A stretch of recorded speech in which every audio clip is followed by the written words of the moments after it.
think all my streams start with "We're on." So we're on Thousand and One Films Before 50 Live Easter Holiday Special. It's our third in a row this week. We're on number 261, which is a bit of a milestone for us because this is our 30th film off the list since we started. Sorry, excuse me. Which is very exciting. That in just under 3 months, we've done 30 films, which is amazing, isn't it? If we do 120 a year, I think we might do more. I could finish before 50 at this rate. That would be amazing for all of you. I've taken the Canadian to the train station this morning, and I stopped for breakfast on the way home. So I'm drinking this coffee from. Are we allowed to advertise on Twitch? I don't know. Well, we are obviously, but I got it from. Should we call it McDonald's?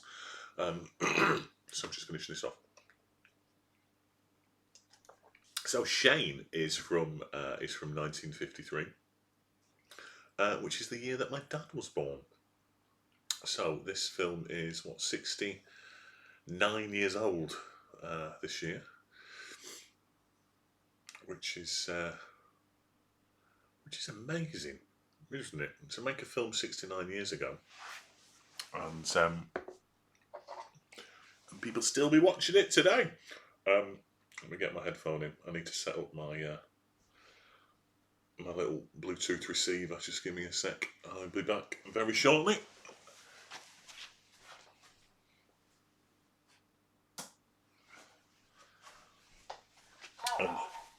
Probably better to switch them on and connect them up before I put them in as well. Right, let's sort this out.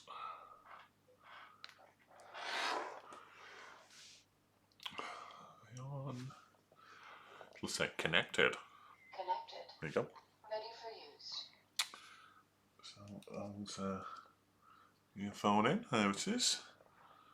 Hello. The Canadian has joined us. Are you on the train, or have you got to work? No, surely you're still on the train at this point.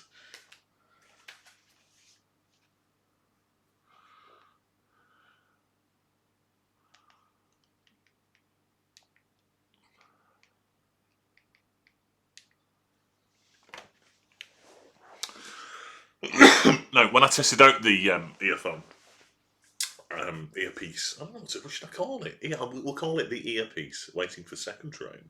Exciting. Got a McDonald's breakfast on the way home.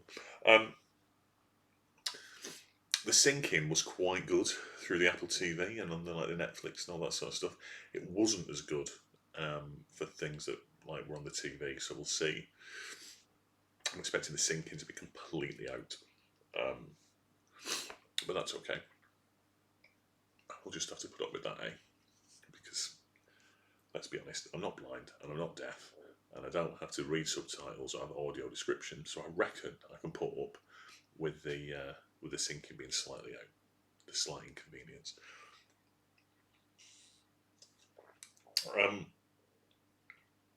So we'll give it a minute. So, and I'll read out the entry from the book. Shane's one of those that I've been aware of for a very long time, from being a kid. Do you know what I mean? Shane was talked about being like a classic. I remember it being on BBC Two years and years ago, but never bothering. I mean, all these. I mean, in hindsight now, all these films that I've said, I remember this being on the TV, but didn't watch it. If I'd watched them, I'd probably have about 4 left to go, wouldn't I? But then, what's the point of a project where you'll have to watch 4 films in 7 years? That seems ridiculous. So, this is our 30th film since we started the project in January. It's my 52nd new film this year. Oh, there you go. The Canadian now has her headphones in, which means that she's listening, so I can stop saying what I was saying. I wasn't saying anything. Um, I just told you that I'd had a McDonald's breakfast. Basically, that was it.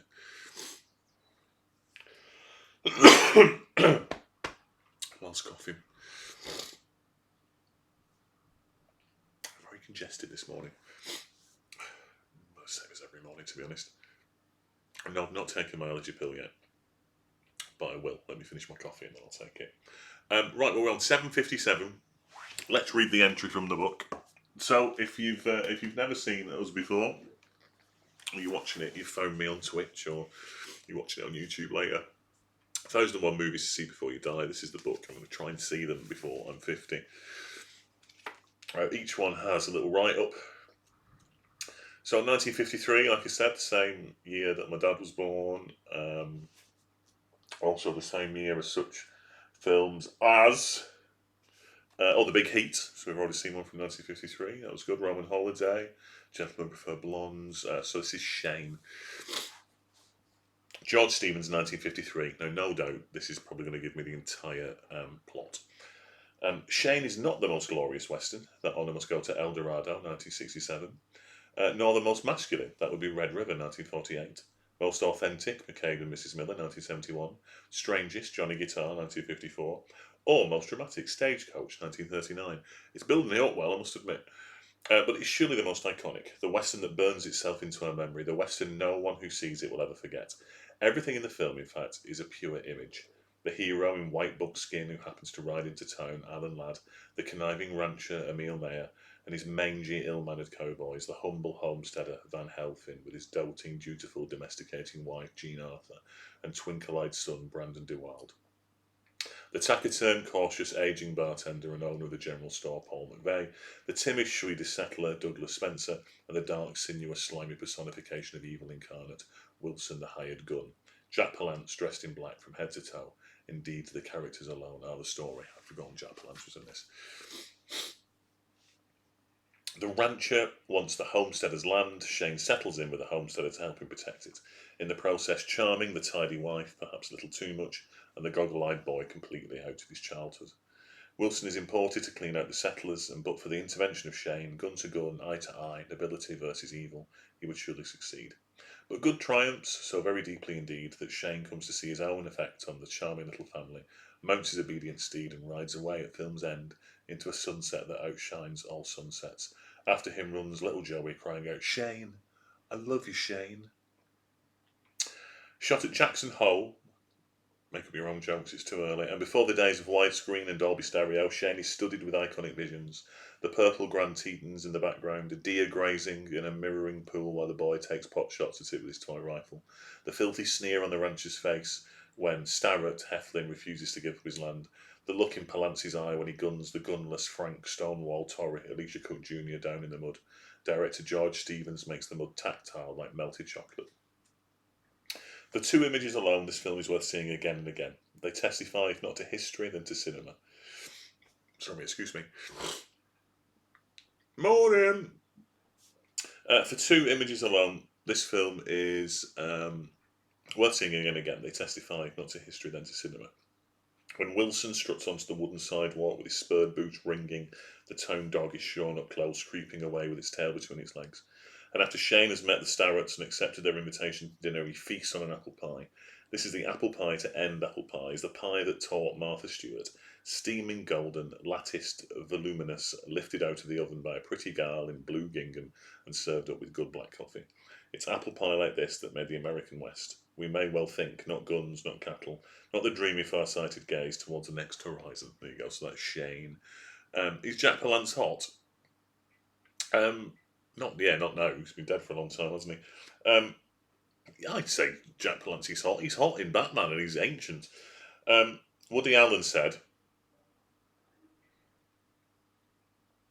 Shane is in a class by itself. If I was making a list of the best American movies, Shane would be on it.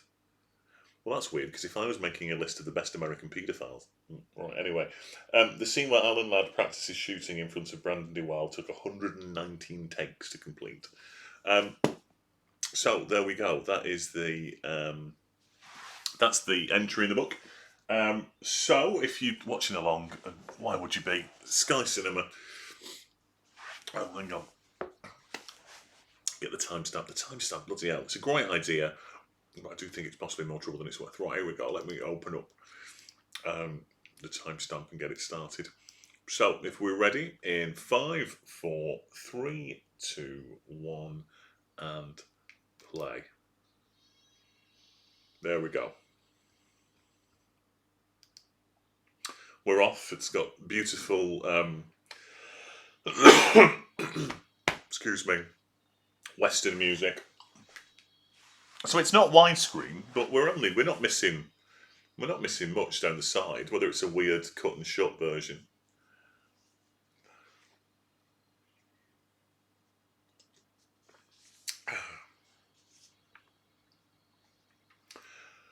Jack Palance is listed as Walter Jack Palance on the credits at the beginning. See, that is a beautiful shot. You've got the credits, you've got the West, I'm assuming, Jackson Hole, and all you've got is just this one lone rider just riding across the screen.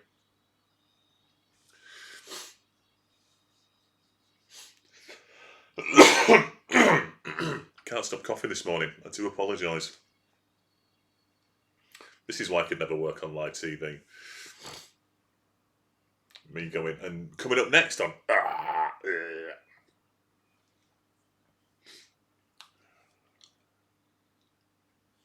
It's a deer having a drink. It's a little bit like... it starts with the deer having a drink and the little lad taking pot shots at it with his toy rifle. It looks like where the good dinosaur lives. Have you got it on? Isn't it really nice? Look at the colours. I mean, they've picked the most cross-eyed lad you could ever find to play the little lad here. But, like, there's no messing about. Shane's riding in straight away.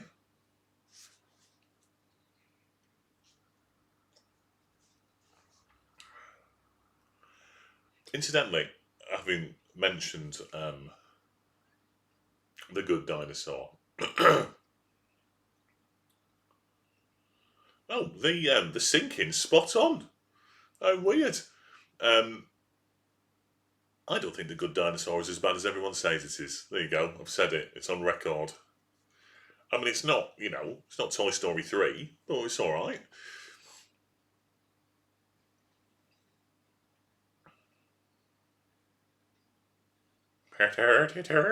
Little song in the background there. Alan Ladd there. He is a proper cross-eyed little kid, isn't he? It's like, here's Alan Ladd on a horse, but that close-up was clearly, here's Alan Ladd in a studio. It gives us that look.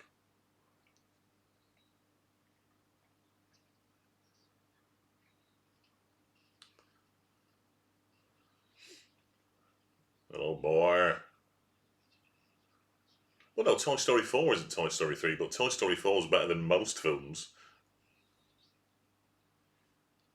It looks like he already is one. Look at that haircut.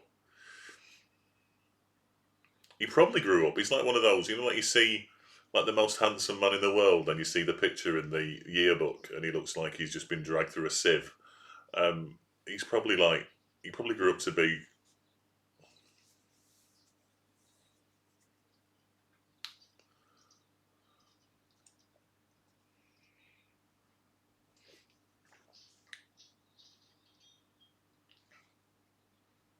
Oh, I see, straight for his gun.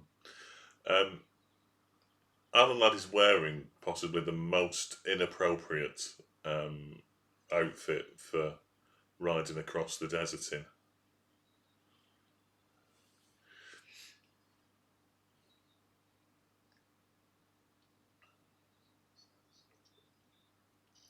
So Alan Ladd's son, Alan Ladd Jr., did he grow up to be like a famous TV producer?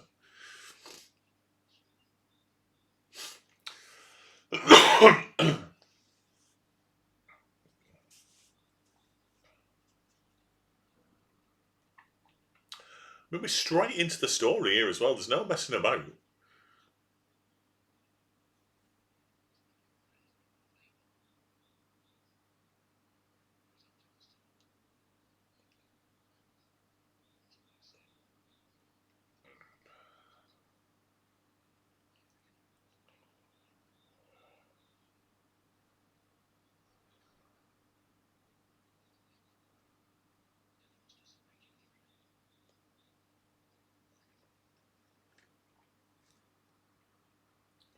Do-do-do-do-do-do.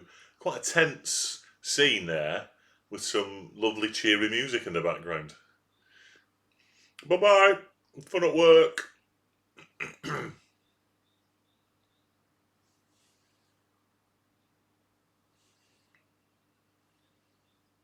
There you go. I knew he was famous for producing. Obviously, it was films, not TV. But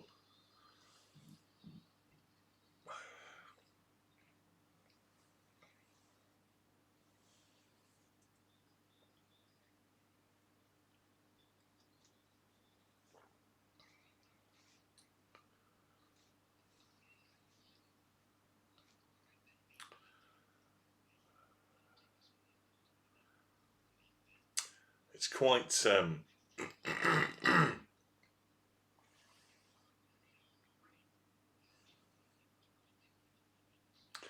It's David Ladd was married to Cheryl Ladd. Oh, there you go. I thought Cheryl Ladd was just Ladd was a name. I didn't know it was a married name. It's very Bonanza, isn't it? It's a bit TV Western. That kid's face.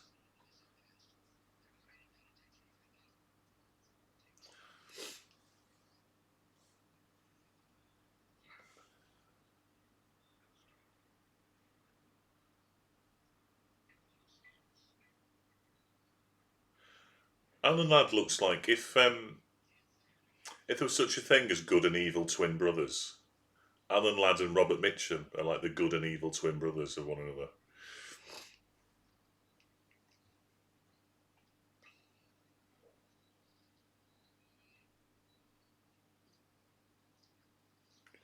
Dee dee dee dee dee dee.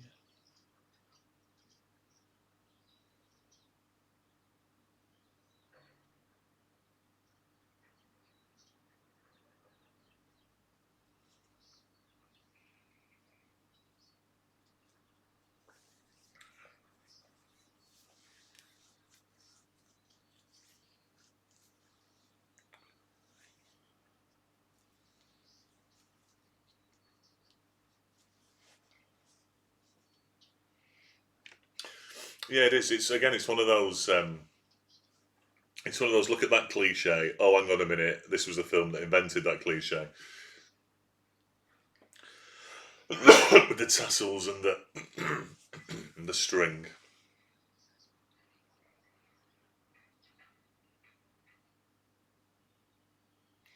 And it's look at the beautiful colour. 1953, and we've watched films made after this that weren't as they didn't look as good as this. Well, exactly. That's why it's not loaded. He was aiming. He could aim at the mountains and hit the side of the bloody house.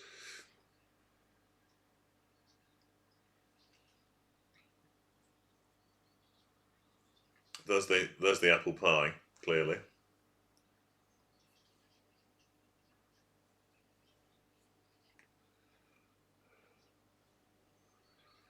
good God. Do we believe for a minute this was the best kid in Hollywood? He's clearly someone's son. Well, obviously everyone's someone's son. You know what I mean?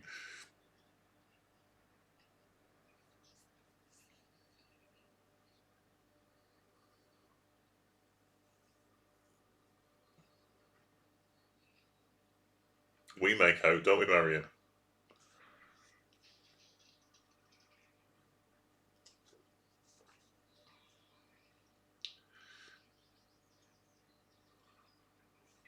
Flick haircut as well. Look at that. His beautiful golden locks. Go on, how old's Alan Ladd here? You're going to tell me he looks about 53. You're going to tell me he's 27. God, he's a right bloody malingering prick, isn't he?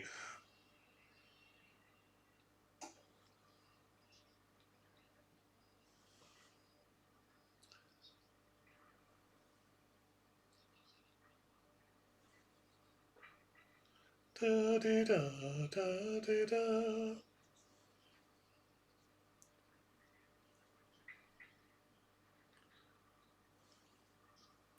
Of course you are.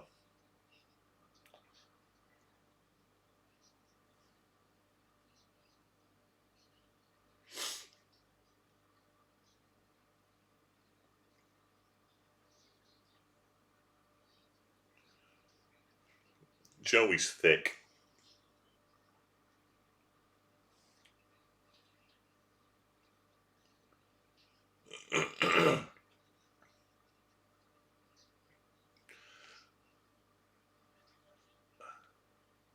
I'm not surprised these takes. If it took 119 takes to do 30, no, 39, I don't. He looks 39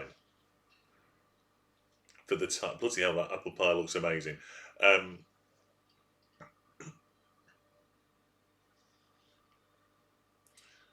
yeah, he looks 39 for the time, doesn't he?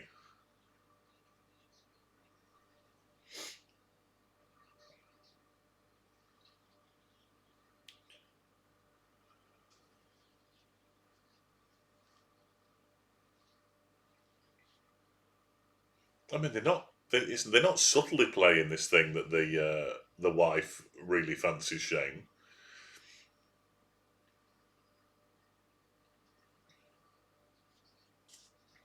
Dee, dee, dee, dee, dee, dee.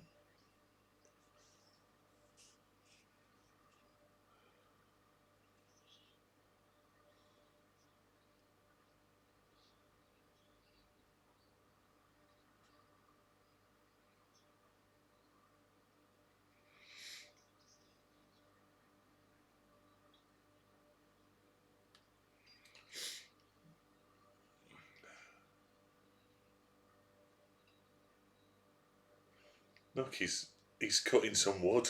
How impressive!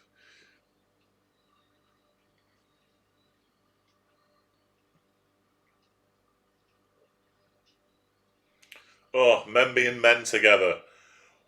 This is this is Dick swinging in 1953, isn't it? Let's swing our choppers together and bond.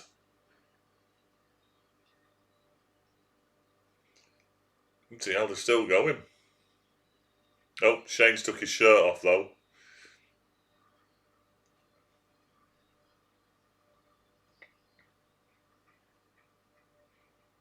Looks like he's been oiled up as well.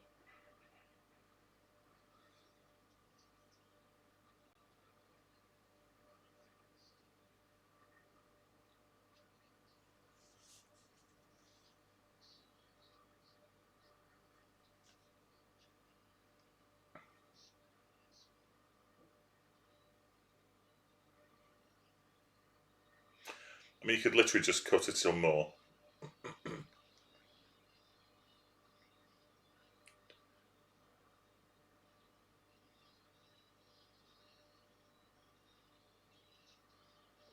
There we go. Oh, it's Shane mounting a trunk there. Yeah, but he's not really sweaty, is he? They've oiled him up to make him look sweaty and swarthy, and even had a bit of a tan line. Deer eating all the crops. I mean, they've got nothing to eat. That deer's just wiped them out overnight.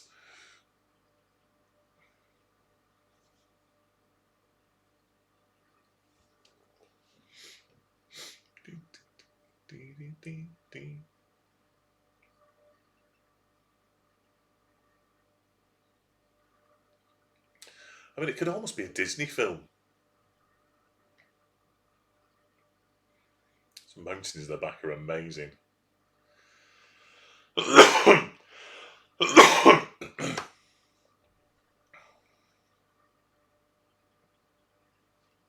He is with his unloaded gun. It's behind you, mate.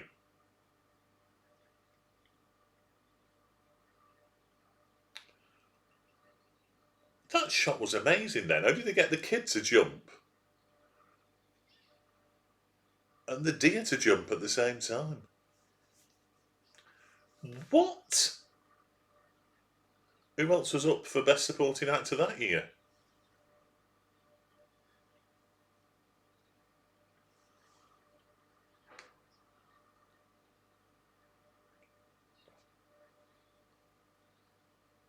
It's been bloody freezing.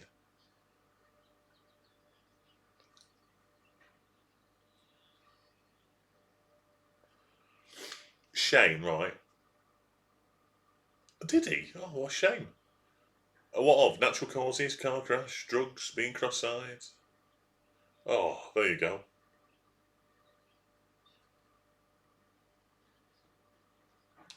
Yeah, Shane must stink. I bet he never changes out those clothes the entire film, and we'll never see him having a bath. And he was proper sweaty pulling over that tree.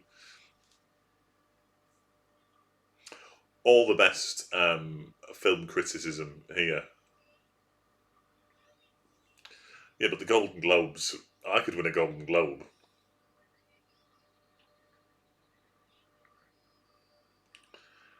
The the infinite eternal struggle getting the kids to close the gate after they've come in, even in Shane.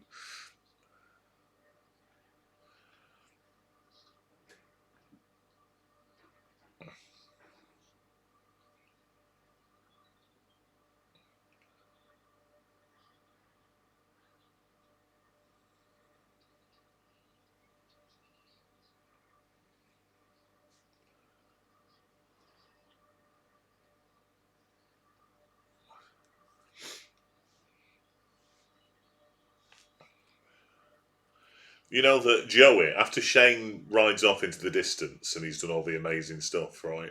And Joey goes, "I love you, Shane. I love you," and all that. Fast forward 3 years, and Shane gets killed in a Shane. Joey gets killed in a shootout, doesn't he? Pretending to be Shane.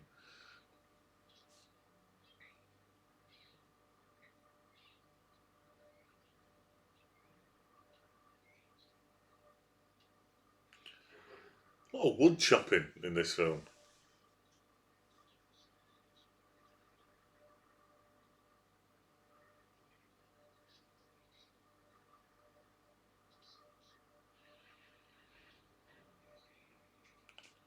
Bloody hell! I mean, he's swinging very close to his own foot there, isn't he?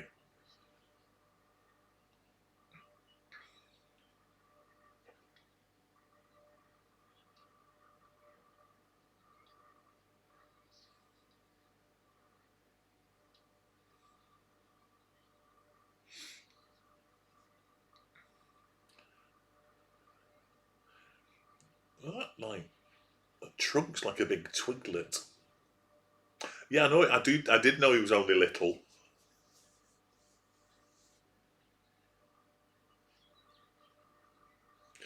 No, that's true.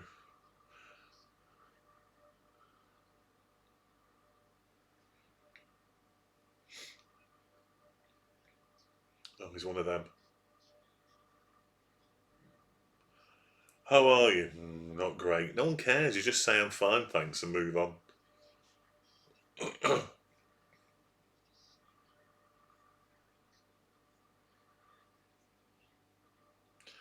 They're all even that. They're all like, look at the clothes are quite dirty, and he's got like a hole in his shirt, like he wears it a lot. There's like little details are quite nice.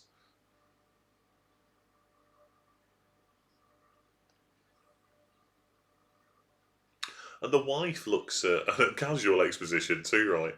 The wife looks age appropriate as well, if a little bit Vulcan.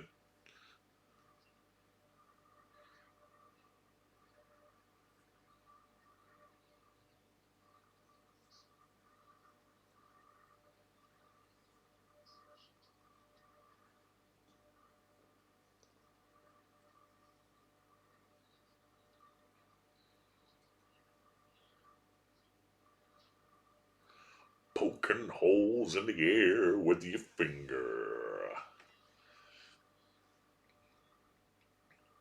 And it looks like it looks, I imagine, a proper like old west town would look. It does look like it's just been put up in the middle of nowhere.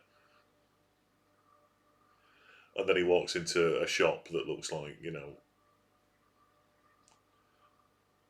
most complicated piece of architecture you've ever seen.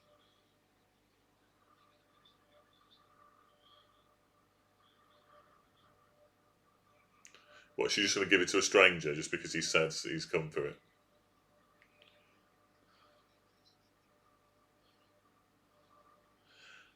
You got any pants that might fit me? Yes, the child section, Alan Ladd, is just over here.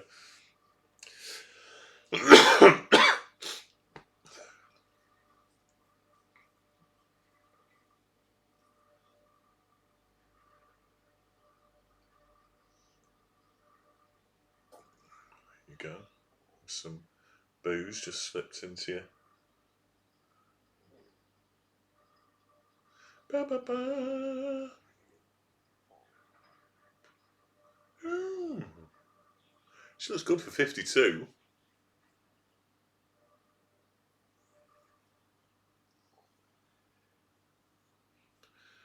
There we go. This cowboy here looking at this woman trying on hats still isn't as creepy as the Beatles chatting up schoolgirls yesterday.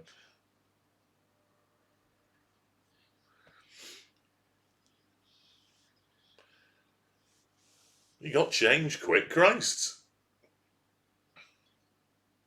Well, there's me wrong saying he'd just be wearing the same thing all film.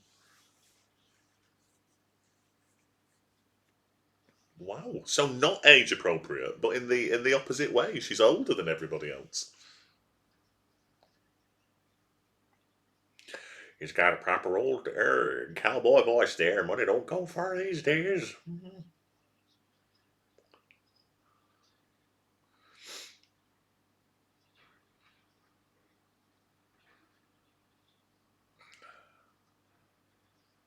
That was a nice line. Have you got any soda pop? I sure do. I wish more men around here would drink it. But 1953, look at that. Social commentary on alcoholism.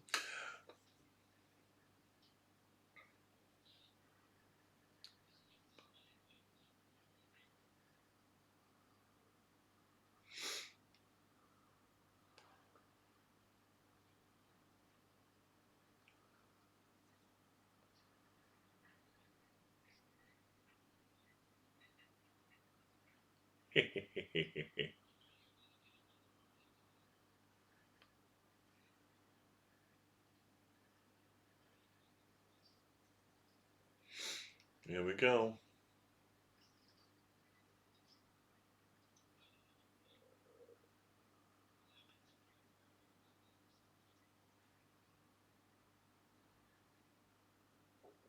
He does a little bit.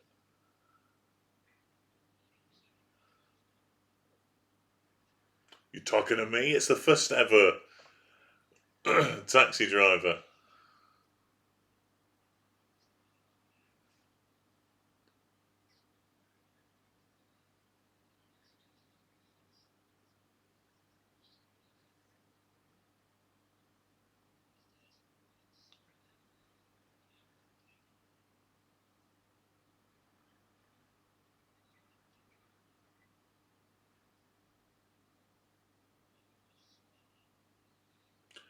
Squatting on the range sounds like a euphemism for having a shit, doesn't it?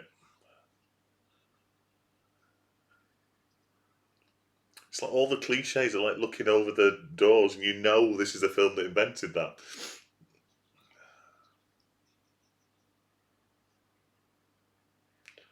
Just slightly homoerotic. A dusty old bottle there.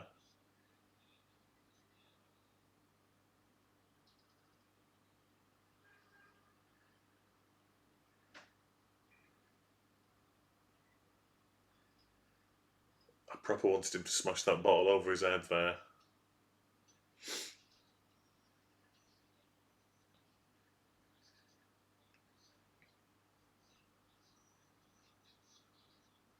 Good lads, a good bullying. Well done.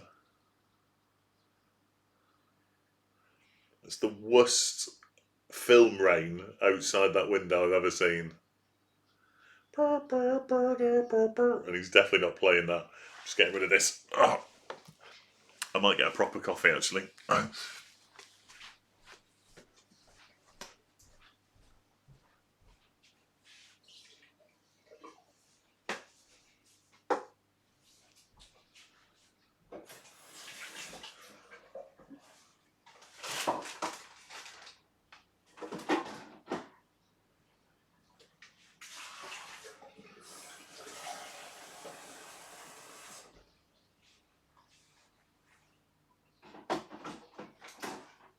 Howdy, Shane.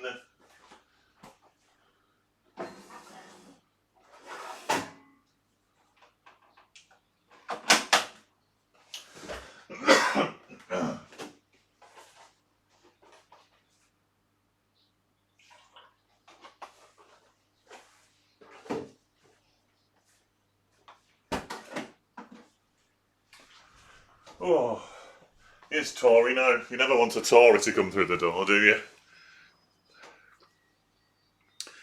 It's incredibly Back to the Future 3. You can see that this is clearly the film they based the West on in Back to the Future 3.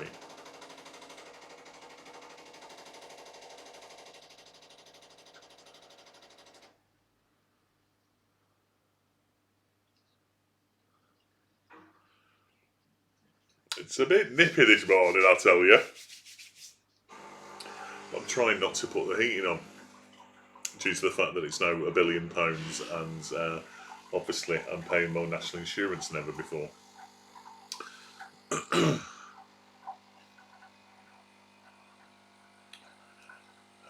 That rain in my ears, I think that's what gave me the cold shiver.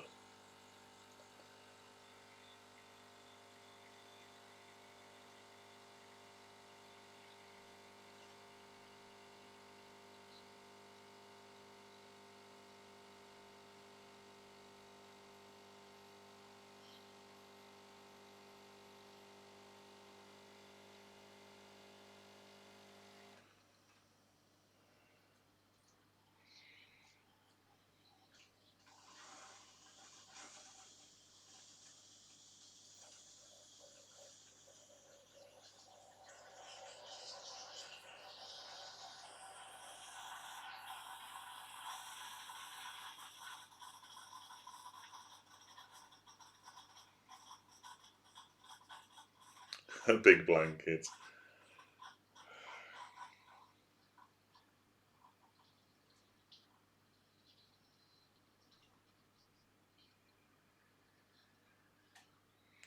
You didn't, did he?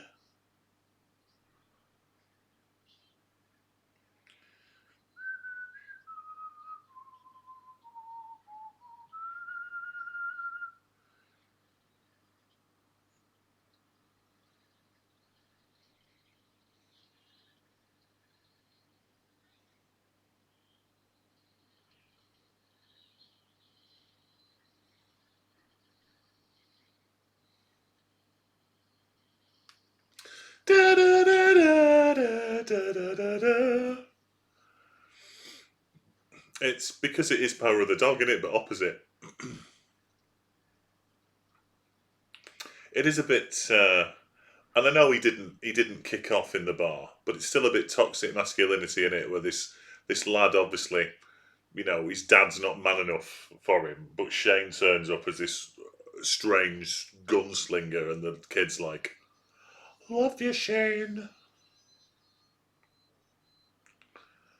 God, I tell you, the harmonica player would be the first one to go.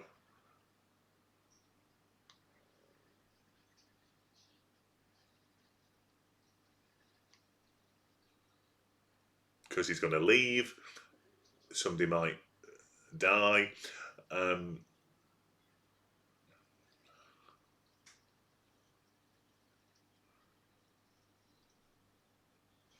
Like the littlest hobo. All the kids get attached to the littlest hobo. Don't get attached to Shane. Break your goddamn heart! Now she's saying that because she's worried about getting attached to him. And it's not even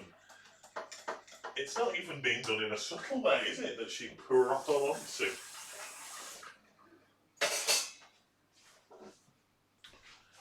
Oh. There you go. Better cup of coffee than the one from McDonald's because no advertising.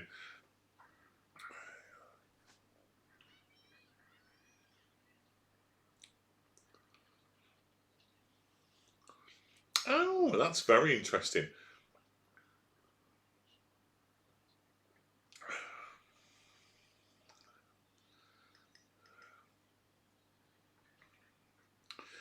He does look like a granddad, though, doesn't he, Shane?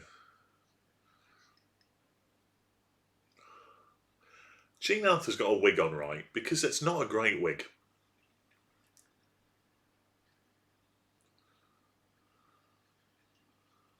It looks a little bit like Leatherface's wig. You can see why it won an Oscar for Best Cinematography. I mean, the scenery is amazing.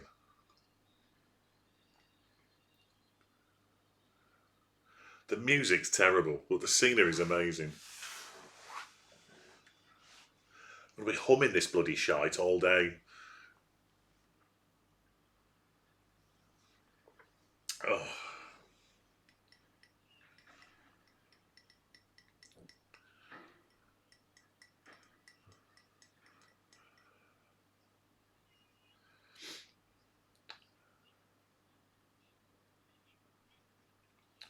oh dear, yawning now. Oh.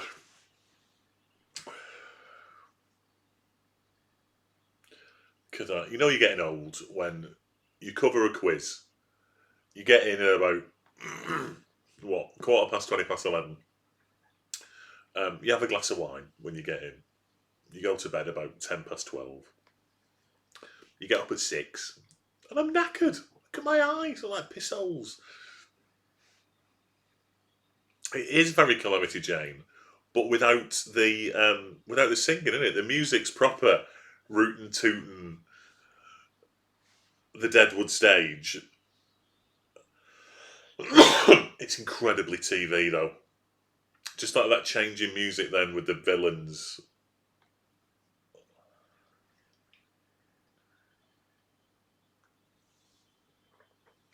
Ba-ba-bam.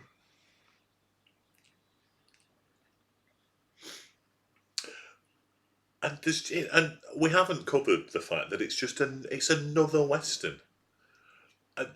This book should be called 1001 Movies You Should See Before You Die, open brackets, 957 of them are westerns, close brackets.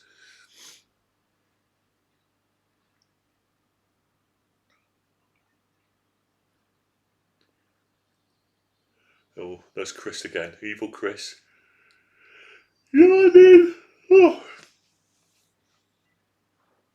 I'm not even doing 10 Batman films.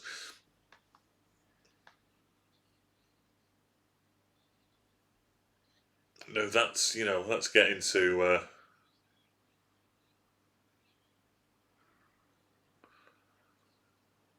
Yeah, possibly. Or all Hollywood made in the olden days was westerns, so you had to pick some.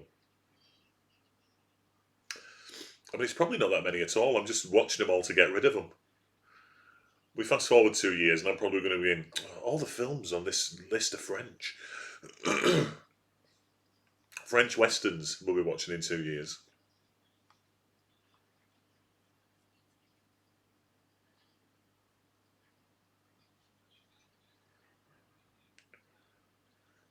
Needed Freddy Favorite.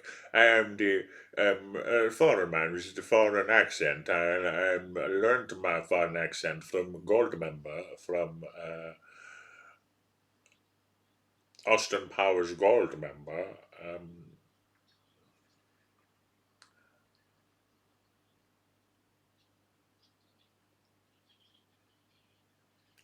No, it's true. There is no history, is there? Oh, cold shiver again. It's probably wear more than just a t-shirt. I think that's probably why.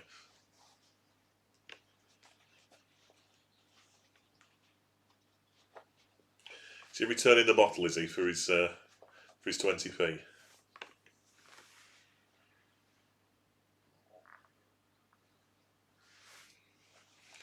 I am tired. God, Goldmember, what a terrible, terrible film. I like how I've just looked. I've just put myself right at the bottom of this.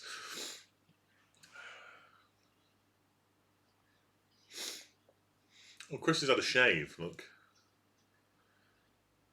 he's going to batter him right now.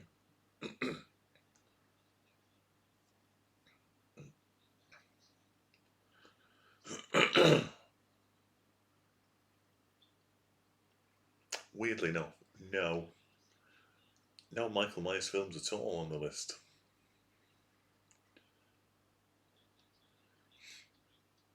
He's going to hit him with that bottle, isn't he?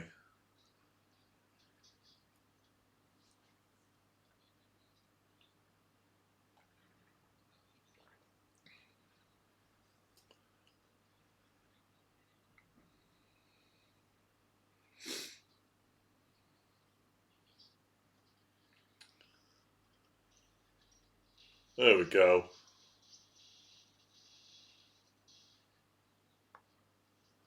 And a woman faints. Oh, blood as well, look. It's odd, isn't it? It's like a kids' film in places. And then it has things like punched and there's blood on his face, which you wouldn't get in a lot of films from this time. Only bloodless, Texas Chainsaw Massacre, no blood on the chainsaw. It was incredibly bloodless.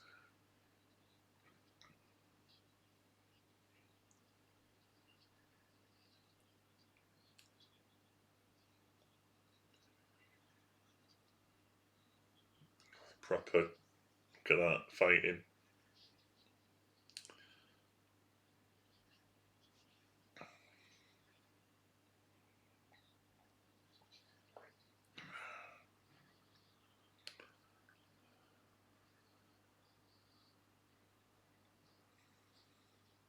No, that's true. It was, wasn't it? PG. Christ.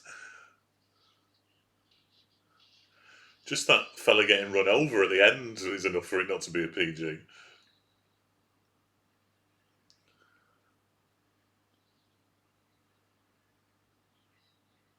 There's a genuine bit of tension here in this fight, and no music. I did wonder if Shane was going to go through this entire fight without getting punched, to which he didn't.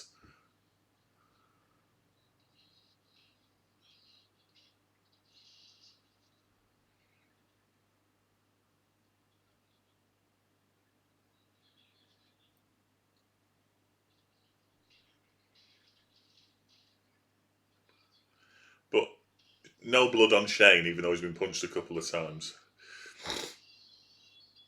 And the blood's disappeared. The blood keeps disappearing from his face and appearing again.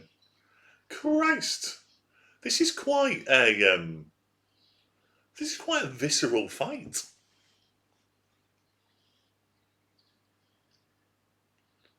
There's a fight in John Wick 2 where there's no music, it's just the noise of the fight. And this is quite similar in that regard. It's nothing like the John Wick fight, obviously, but you can hear the breathing of it. The Dutch settlers deciding to get out of here. No, that's true. That's absolutely true. They would have fought in World War Two. There's proper men, these fellas.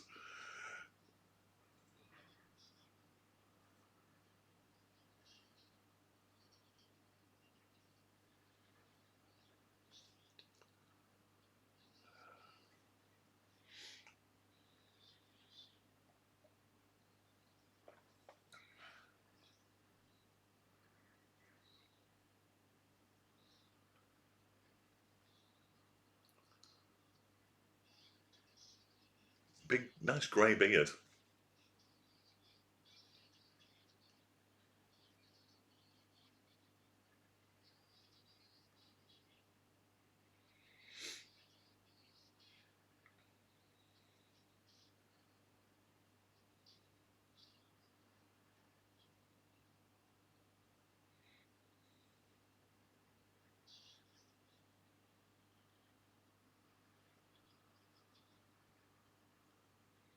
I don't know. Who won the Oscar the year that this lad was nominated?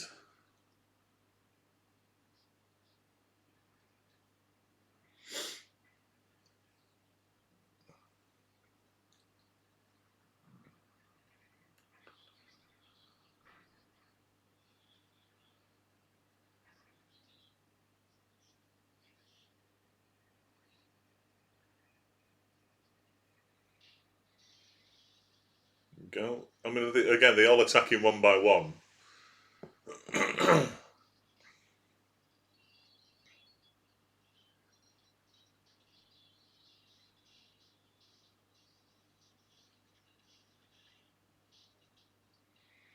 It's not that it's too glamorous. It's shite.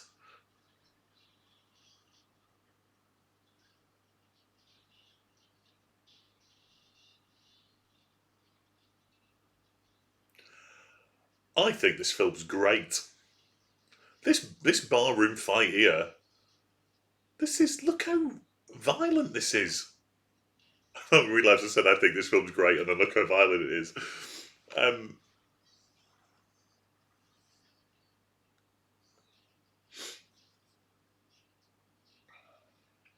there you go. And at least the dad's a bit of a hero here now.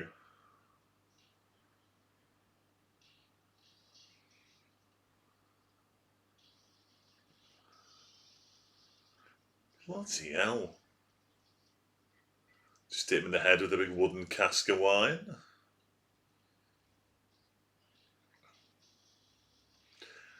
See, that's quite nice. That there was a real kind of, what's the word I'm looking for? Danger that Shane would emasculate the father, I suppose. Not that that's a problem that men are emasculated on films, but it isn't just. It's not just Shane's the big hero.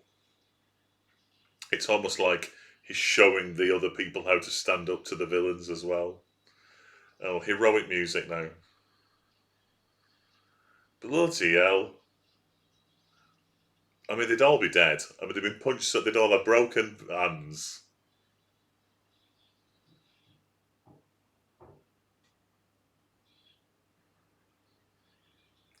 Bloody hell. They're so short, those two main actors there. They look like hobbits in this thing.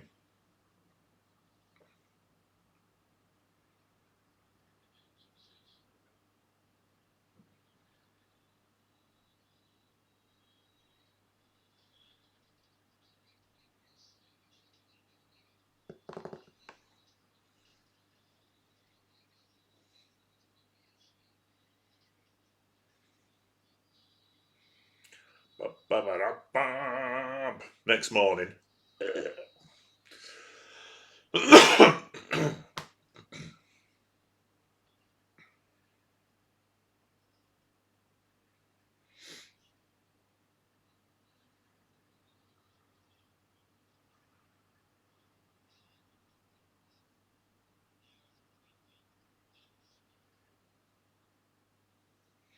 Bum bum. There you go. I mean, he was never gonna beat Frank Sinatra from Here to Eternity, was he? It's quite a way. Like nipping out to your local Asda.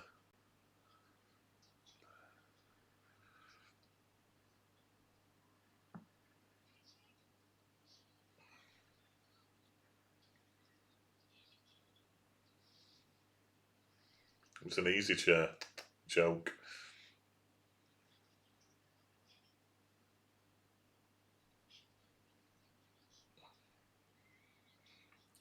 Rikers gonna think twice. No, he's not. He's gonna shoot you. He's gonna blow your farm up. Here we go. Sexual tension.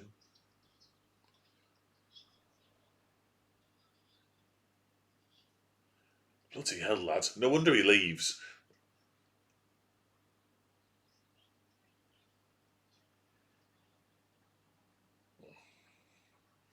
It's like, Joey, I appreciate that you're being friendly, but please just leave me alone.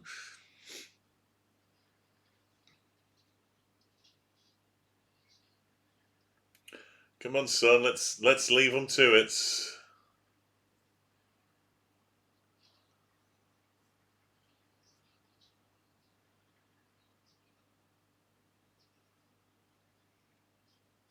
Just got concussion. Don't worry about it.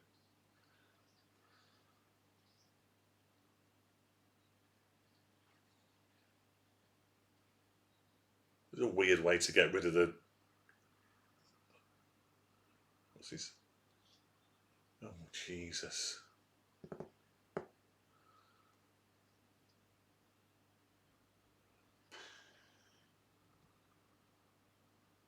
He does. I noticed that earlier on.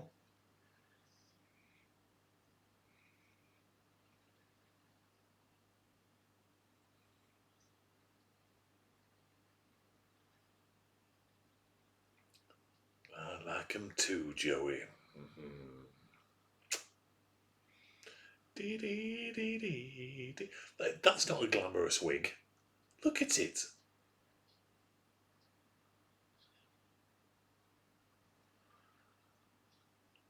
I mean, if we overheard that conversation, surely he did as well. He is. He's like, oh Christ. Everywhere he goes, kids are getting attached.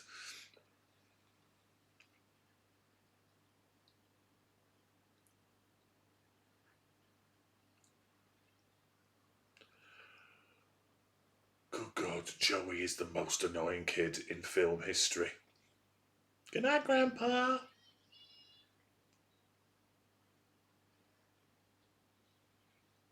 Shane, Shane, Shane, look at this. Shane, look at that. Shane, can we do this together? To me, it looks exactly like hair would look if you lived out in the middle of bloody nowhere.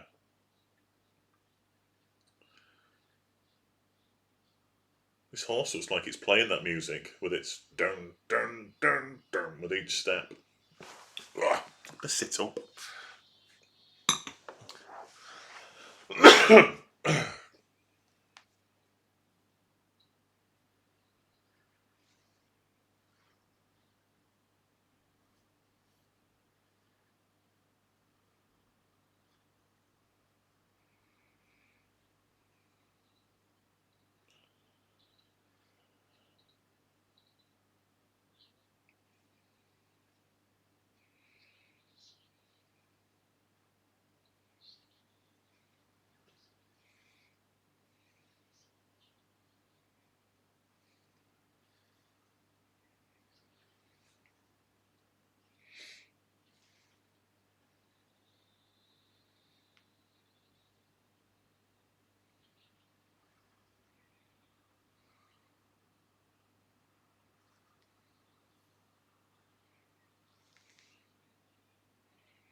Da, da, da, da.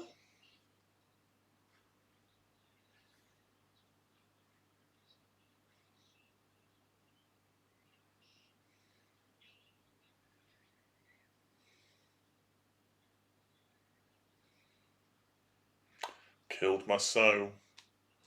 Cinematic signpost, I know.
Da-da-da, da-da-da.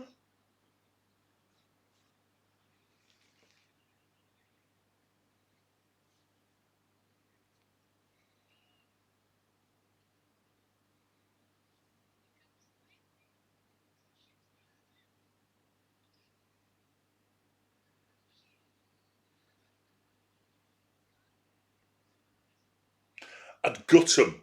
I'd slit them from ear to ear. That's what I'd do. I realise that nobody can hear the things that I'm responding to. Um,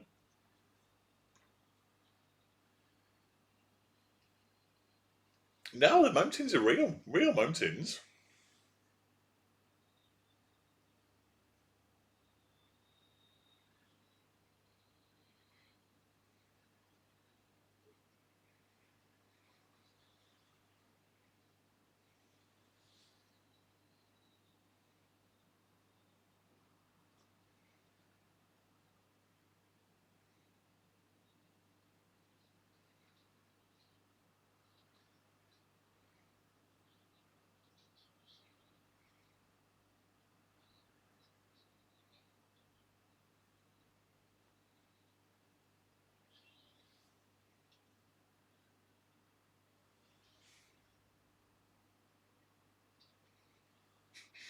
No, I don't want you to tell me something.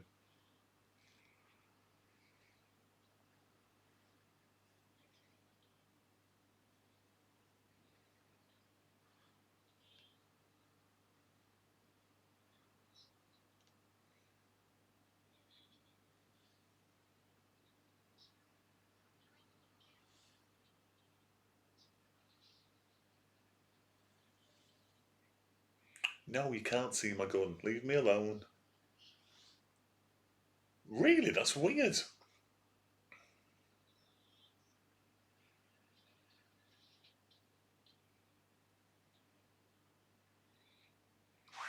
Sorry, I just someone commented on something on the Facebook thing, friend for years and years, and then she's just disappeared off Facebook.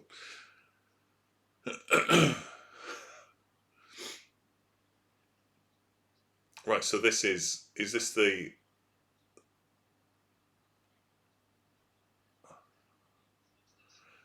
so this is the scene that took 119 takes, and so you can bet it's because of this lad, right?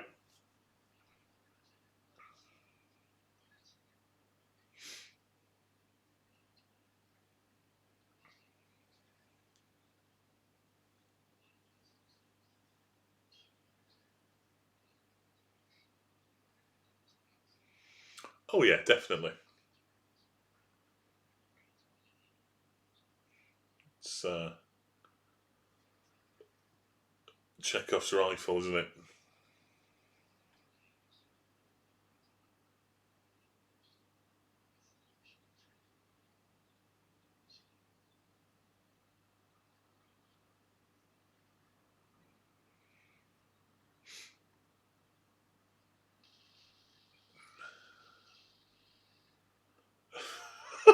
That kid's face. That gets you an Oscar nomination in 1953.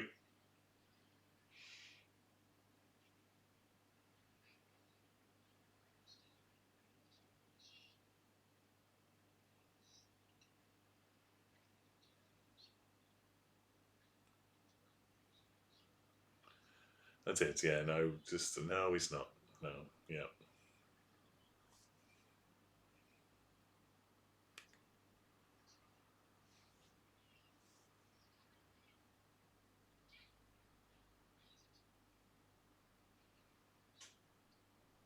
We go. Is the old American guns are nice.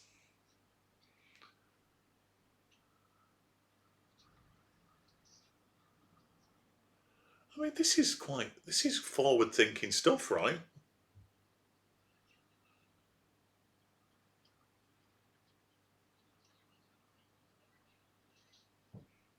You just throw some barbed wire down.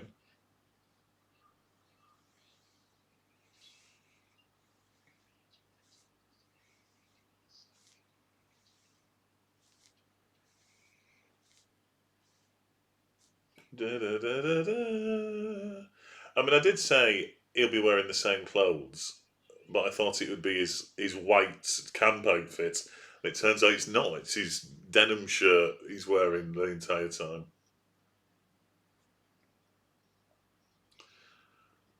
Ba, ba, ba, ba.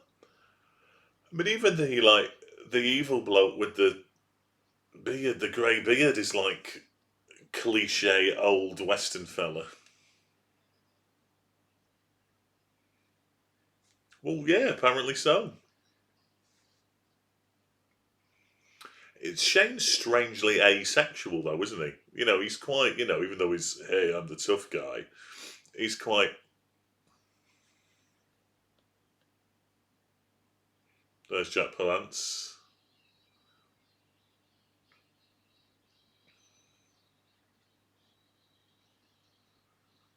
Saddles and harnesses. That's what that shop sells.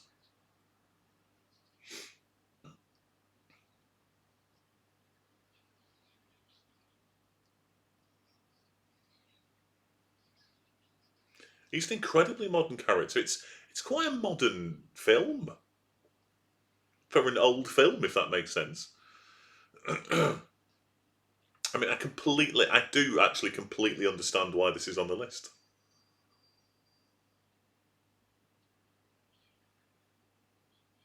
I'm gonna have to put a cardigan on. I'll be back in a minute.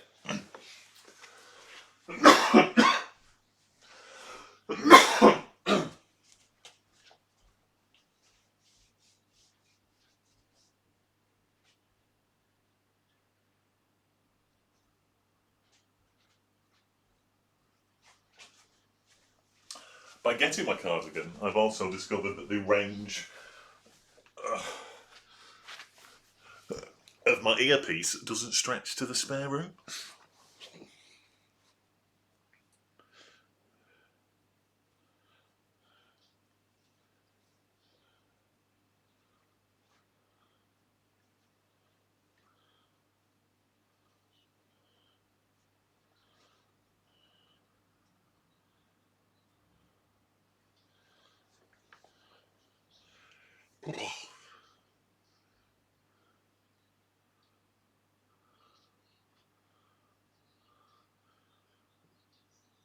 It's going to kill him in here.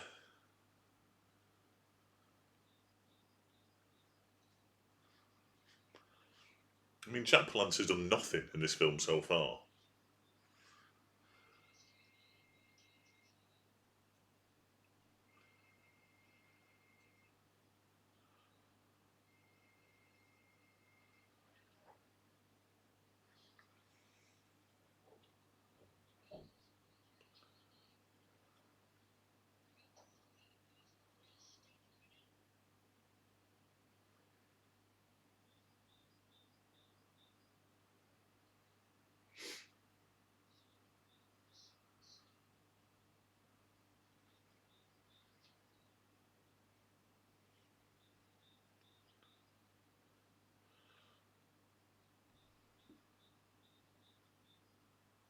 He does.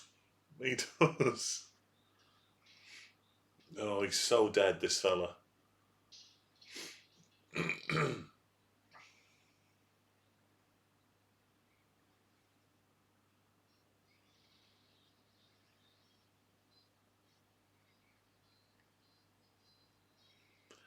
Was that the right flag for the time?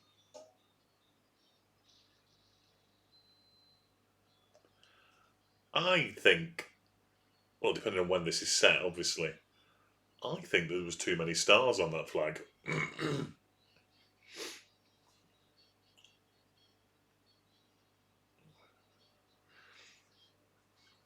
I mean, is it now, 58 minutes into this film, that we need to mention that we haven't seen a single black character or face yet?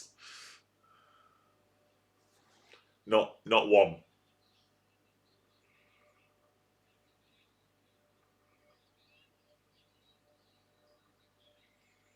But we do have the comedy Dutch German fella, whoever he is.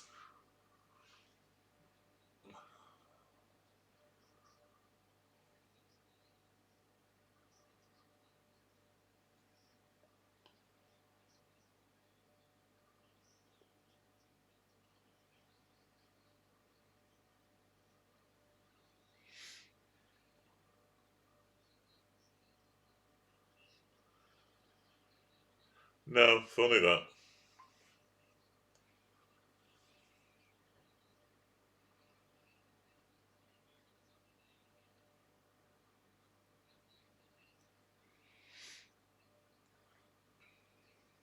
Or as easy as she did. Um,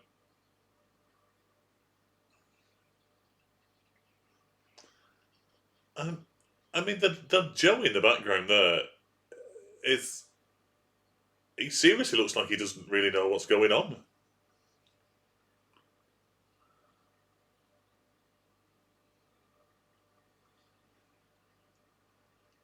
It's wrong, isn't it, for me to pick on a kid in a film that's 68 years old? Abide with me. Right, here we go.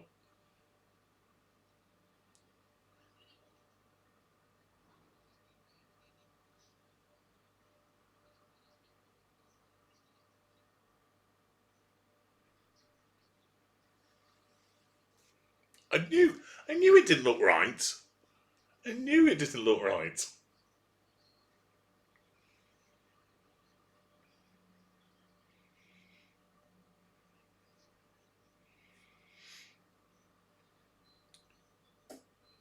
Ba-da, ba-da, ba-da. Oh, here we go.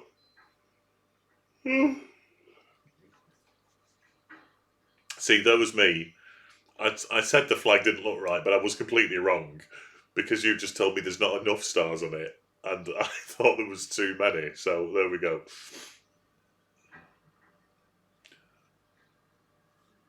So how to be right whilst being completely wrong? There you go. There's a there's a trick in that. Oh no, it's great. It's a great film. It is incredibly TV filmy. Um, but yeah, there's just been this like monumentally quite, what's the correct word? Feral fist fight.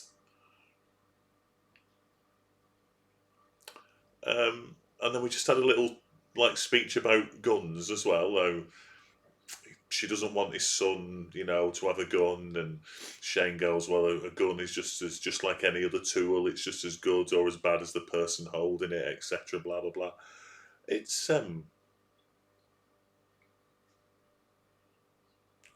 it's an interesting film.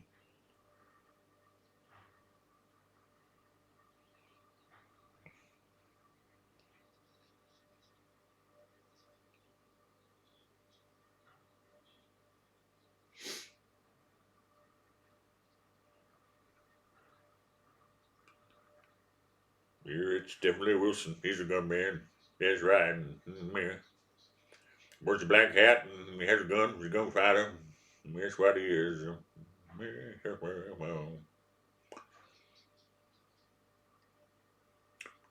faster than you, Shane. Well, because he's a gunfighter, isn't he? She's wearing a wedding dress. It's a wedding dress. That's why it's shiny.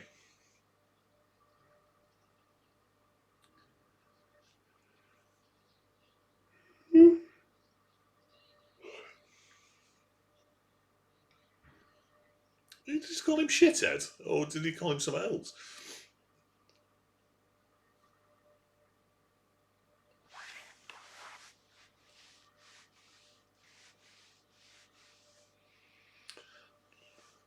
Oh, what no, Joey?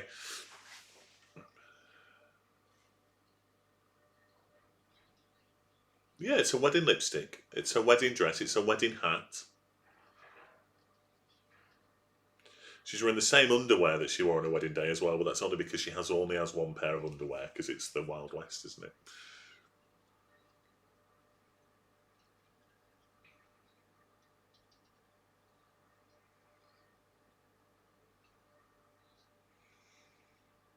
Ba ba ba.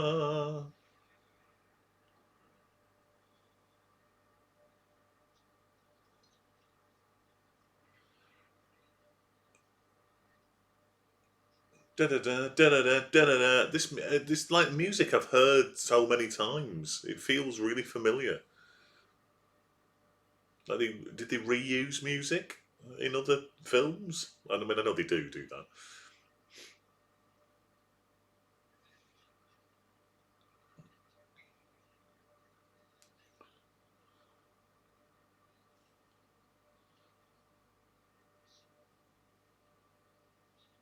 Do you know? I was thinking exactly the same thing about the night shots. It was again. I was thinking this would be day for night if it was modern. It's just really strange, but it is. I mean, the colours, you can see why it won for cinematography.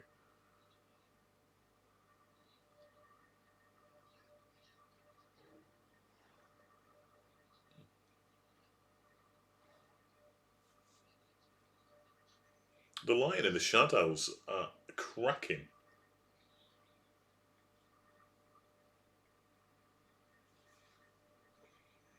Didn't dee didn't dee didn't dee.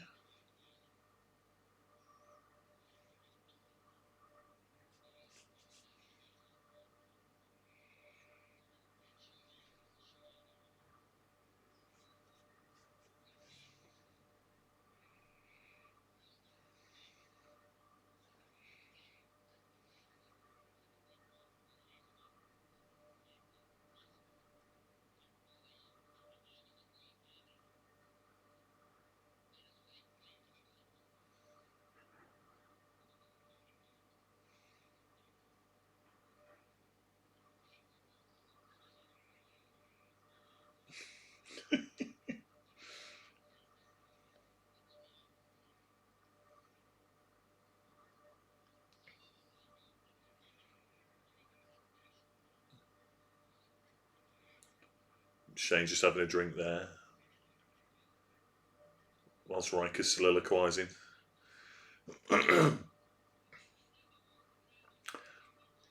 Joey can't see him in this light.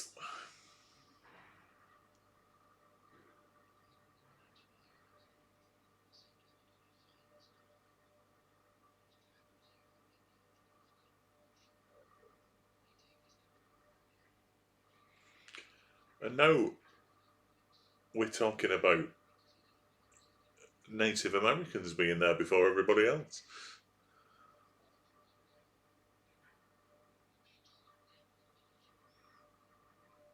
They all just drink out of giant ladles. No one has a cup.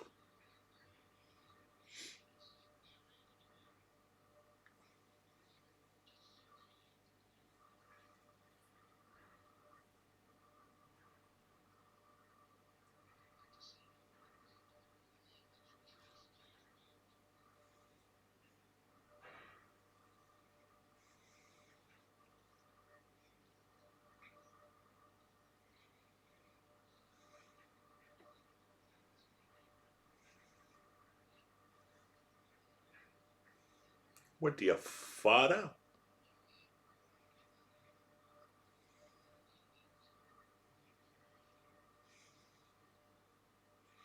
See, you know he's a creepy old bastard when he starts talking to the kid.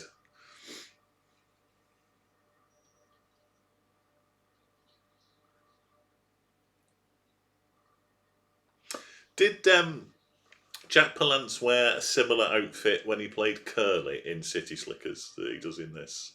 It was black hat, wasn't it? And also, didn't he won Best Supporting Actor for City Slickers, didn't he, Jack Palance? And he's in it for about 10 minutes, I think.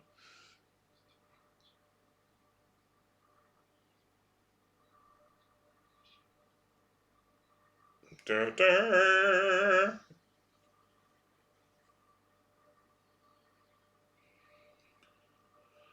Ba, ba, ba, ba, ba, ba. Oh, dear me, yawning, sir. What's wrong with me?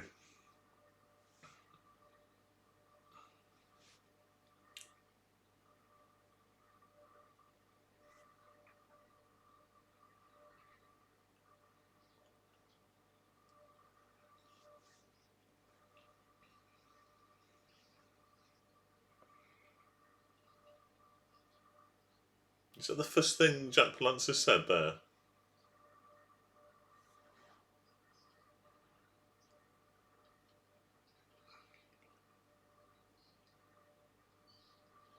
Well, we'd all like to visit Jackson's Hole, I think, wouldn't we? That bloody guy with his front of his hat turned up.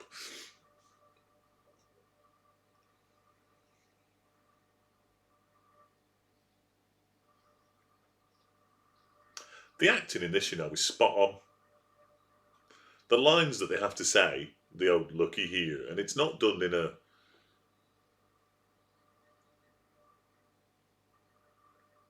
It's not done in a cliched way or in a way. It sounds really natural. Look at Jack Palance's face. He looks skeletal.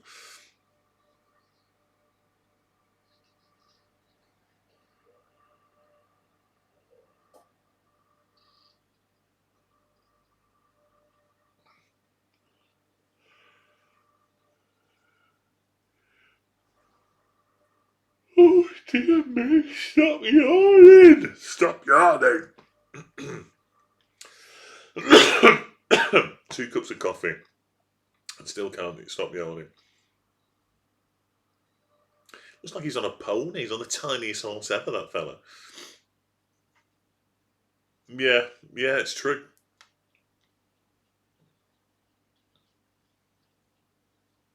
It's like I was listening to something. Was it yesterday? I think, and they were talking about the Godfather reissue for the 50th. I liked that earlier on. You know when the cart went over, the cart came over this bit, and obviously the mud ruts were going the other way. I remember thinking that's really like attention to detail there to muddy it up and put those ruts in. What was I saying? Yeah, The Godfather reissue, the 50th reissue, and how you see Brando's performance now in The Godfather, and it sounds a bit like a parody, and it sounds a little bit like a cliche, but of course it isn't. It isn't a cliche. It's exactly what it is.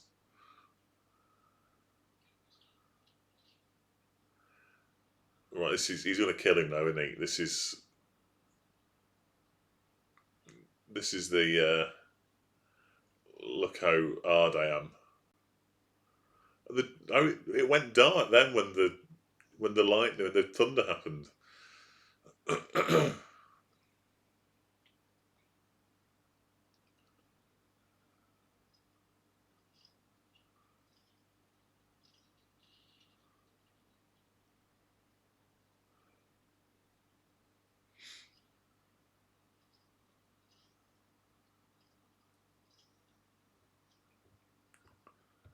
It is the Citizen Kane effect.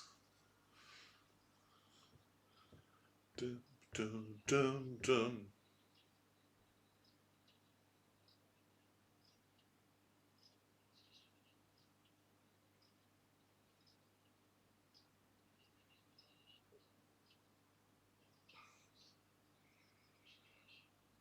It is unnerving. It's like he's stalking him.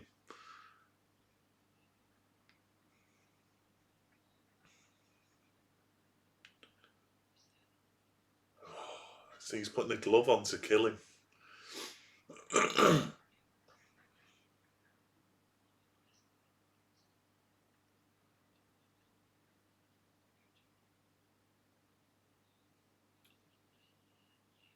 Look at Palance's face. It's the smile.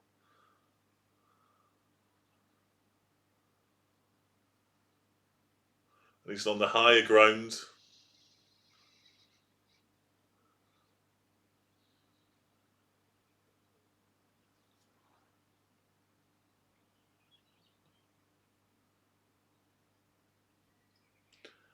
I had no idea this film was like this. I thought this was just like that it was almost, that I know it was like about, it would have been, I just think, with a smile, amazing Joker. Um,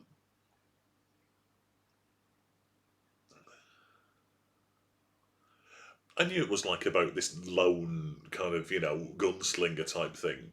But I thought it'd be like your typical 1950s style heroic western. And it's not at all. There you go, he's Swedish. He's not bloody Dutch.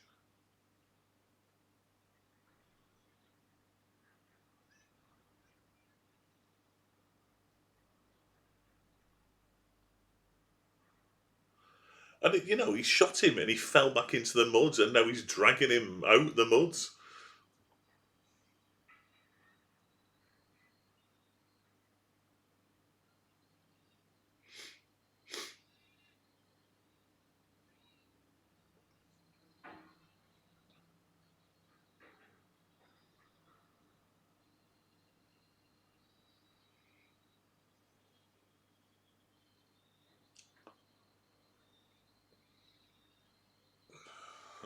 All the little kids there.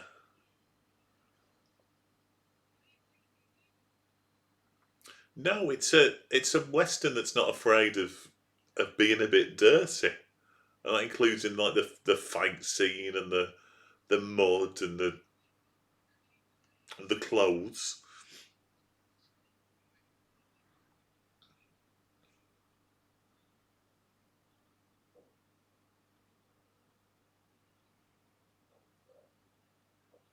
Yeah, I mean it is. It's like we said. It's like it's like he's like a TV movie. But that's it was the 50s. They were all a bit like that.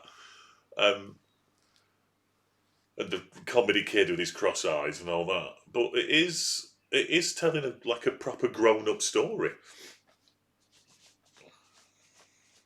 Bits on me.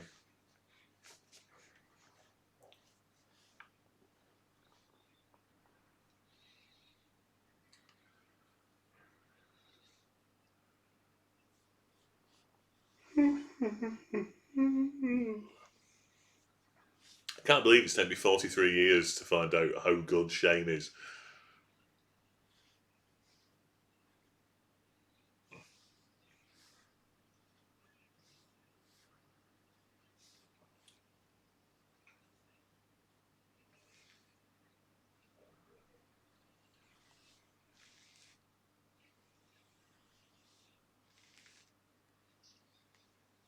But if they remade it now in a similar way with similar themes, I reckon people would criticise it for being dark and oh, what's it doing? And it's taking this classic film and it's turning it into this dark, dirty film. When this is a dark, dirty film.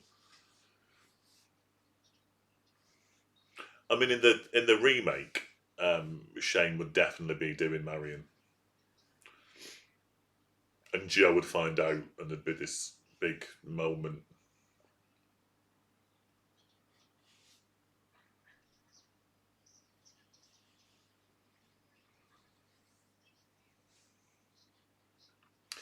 If it was in black and white, I think it'd feel an even darker film, wouldn't it?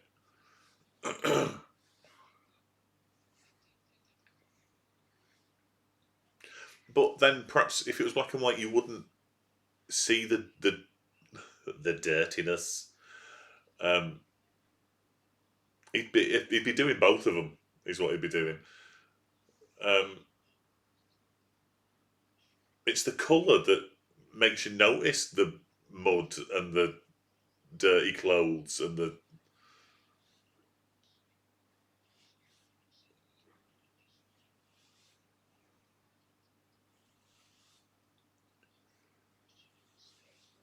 It would have been as good in black and white. You're absolutely right.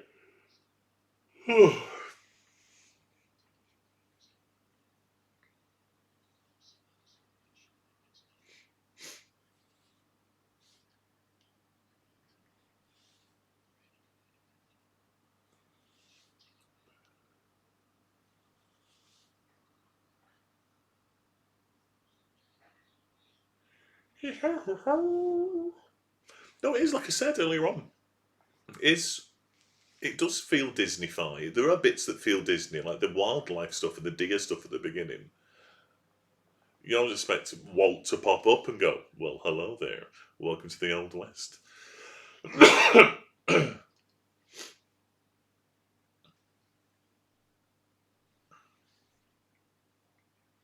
Then you get. I'm still trying to process that fist fight. It was just.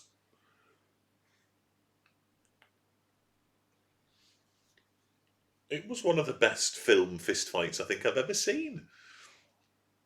Very bright in here, isn't it? The colours. So I think I need to turn the lamp down. There we go. It's a bit better. Me all saturated out.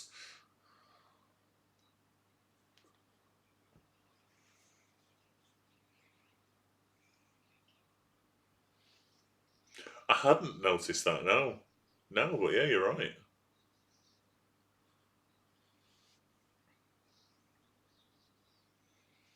God, all the kids are funny little cross-eyed.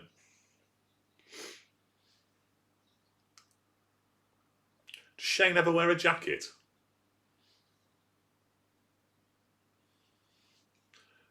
Too hard for a jacket.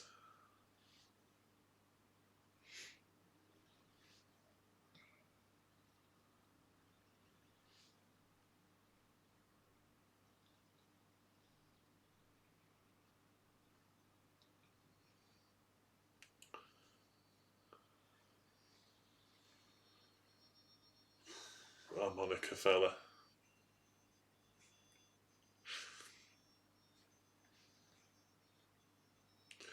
I I definitely think more people should see this film. This film should be on every year. It should be on like BBC One at like prime time Saturday, at least once a year.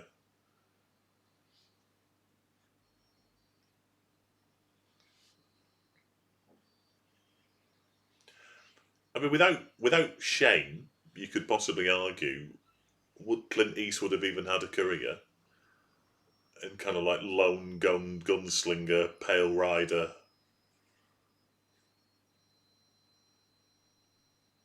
stuff. I mean, It's seminal, right? No, I didn't expect it at all.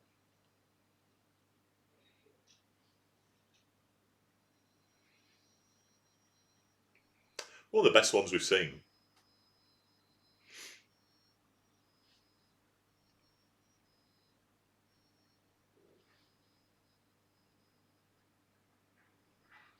This funeral. I mean, it's going on for.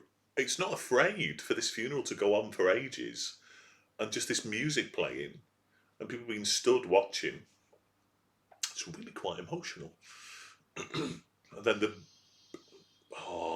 the evil music kicks in at the end when you pan over to the town. Chris not looking as hard there, looking a bit sad.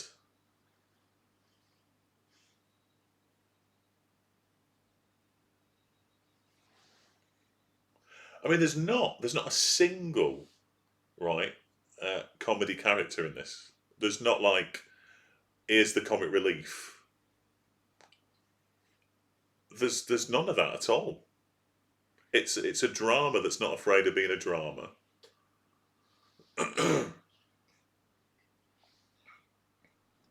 There's kind of like genuine fear and isolation and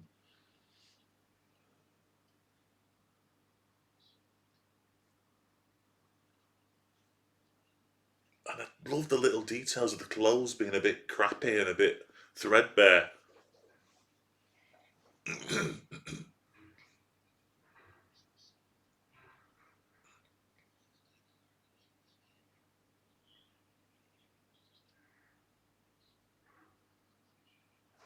Oh,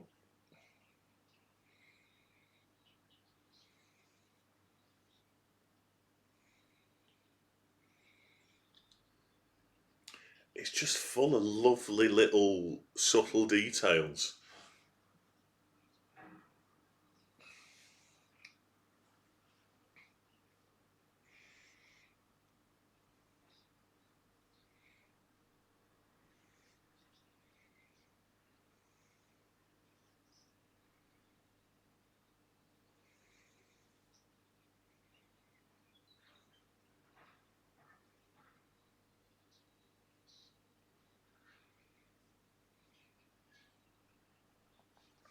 Be Tom Cruise today if they remade it.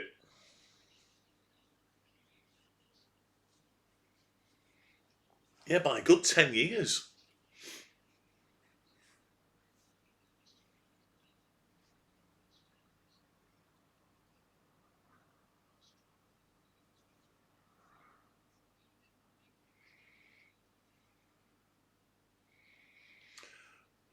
And it's not just Shane doing the speechifying either.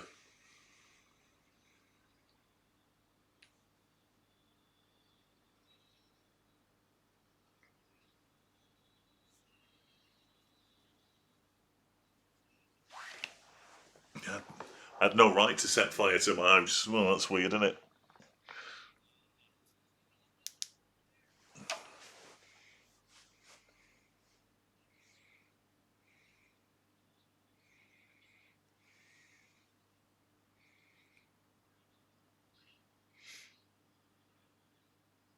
There you go. Look, he's brought them all together when he wanted to separate them.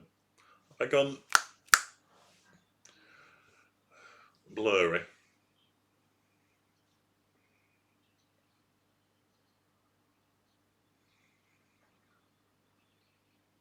This is a great scene. Absolutely great scene. The lighting's gone odd and the focus. I look better in soft focus, but still.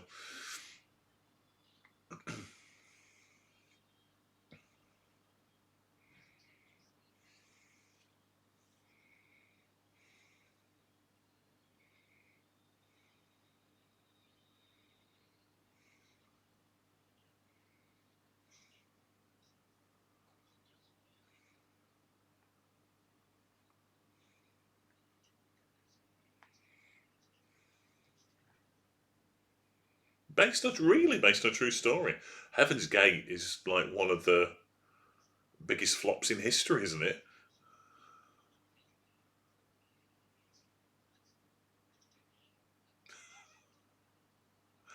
I'm definitely shooting through Vaseline.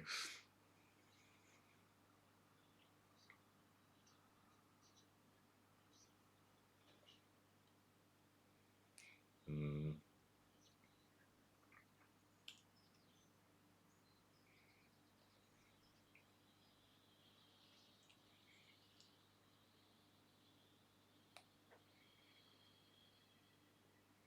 Look at that! Just that quick fire shot there. Who was it directed Heaven's Gate? Because he'd had a big hit, and then Heaven's Gate, they basically let him do what he wanted, and it all went tits up, didn't it?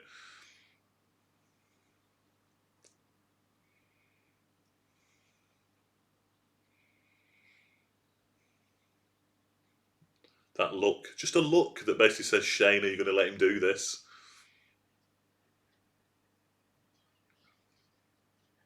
Yes.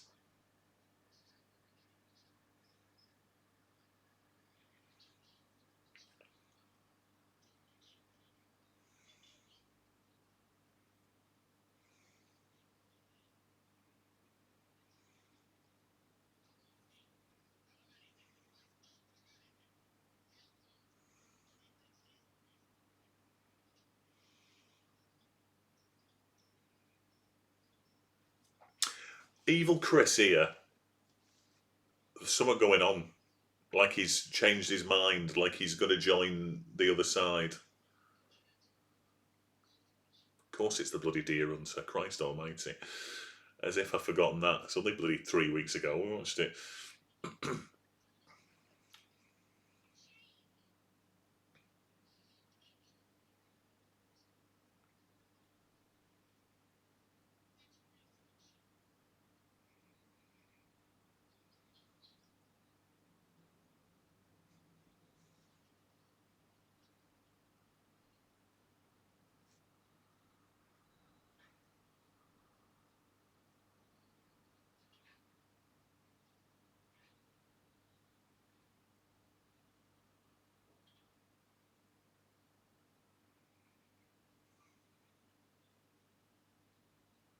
No, I think Evil Chris is going to swap sides. I think he's going to join the goodies. I think he's going to, he's going to be redeemed.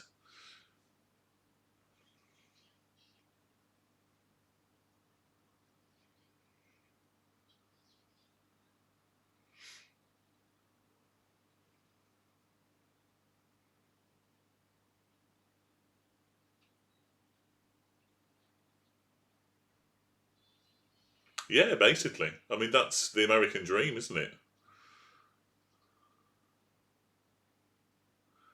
Anybody, anybody rich in America has bullied their way to it.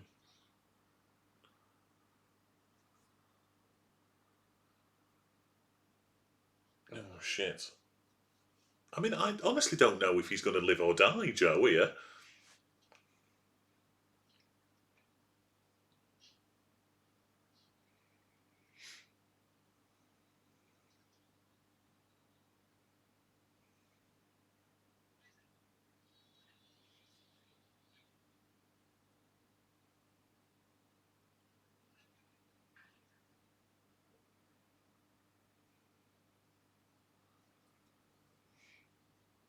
Oh, Far and Away. Good God. I think I've seen that more than once, Far and Away.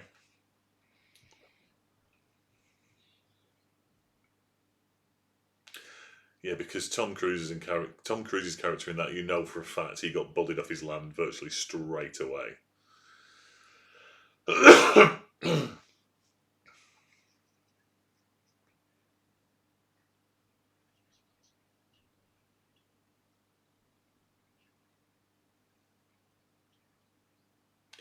We did love the Irish accents in Far and Away. Hello there, Nicole Kidman. I'm an little Irish man.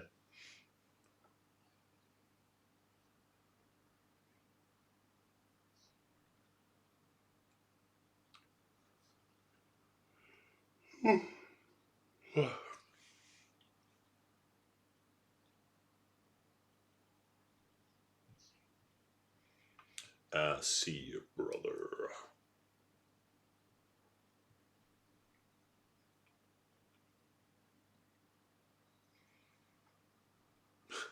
Shane there accidentally shoots Joey in the head because he doesn't realise he's hanging about. Oh yeah, they're all terrible. All the Irish accents are awful in it.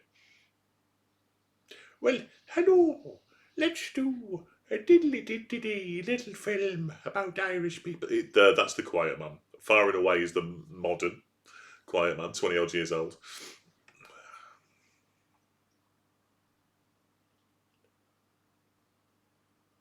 Blah, blah, blah, blah.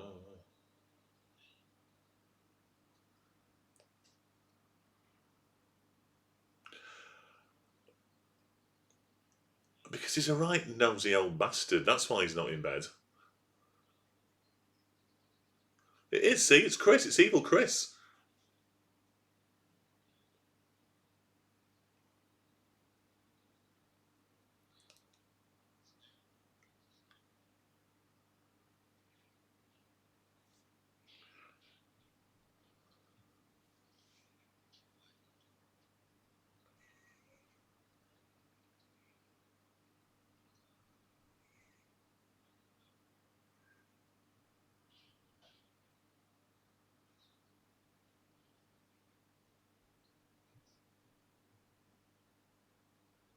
I mean, he's not told him anything, but there is this, like, look, that old redemption arc there.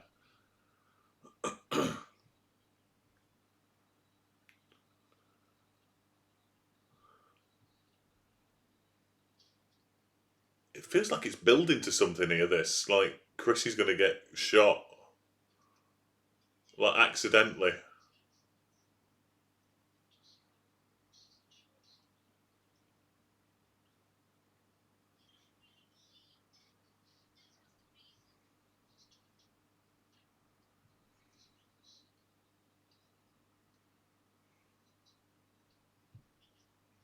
I mean, there is something there, isn't there, with him banging.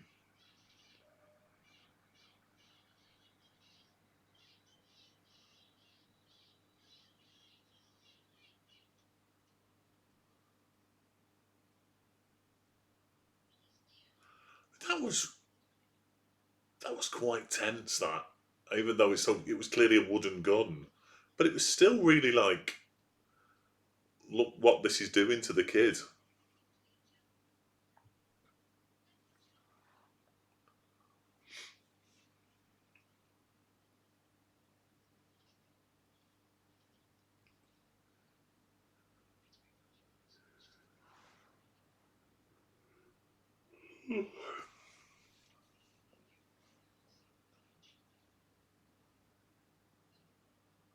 The boy.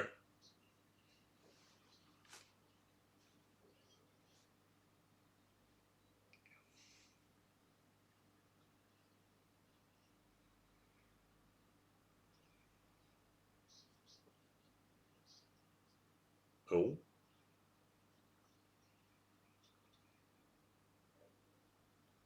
Hmm. Yeah. No, look, this is the "I know you fancy Shane" line.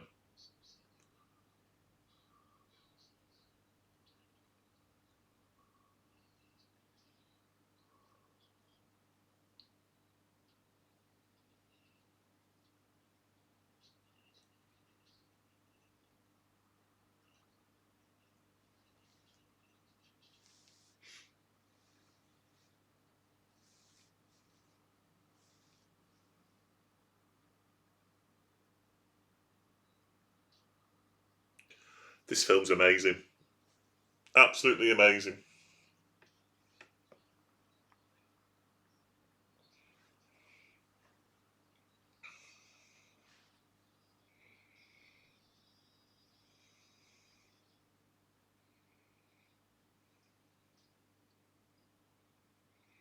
Ba-da-ba-ba-ba-ba-da-ba.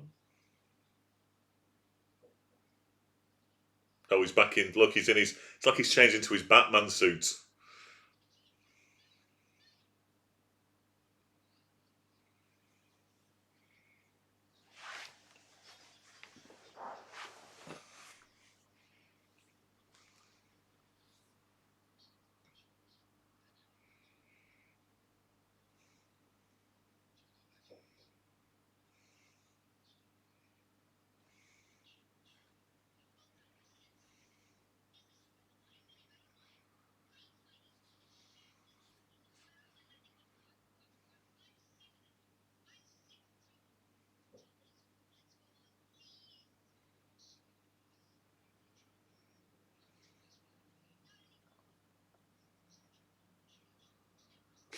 Even if that was the truth, stop saying lies, woman.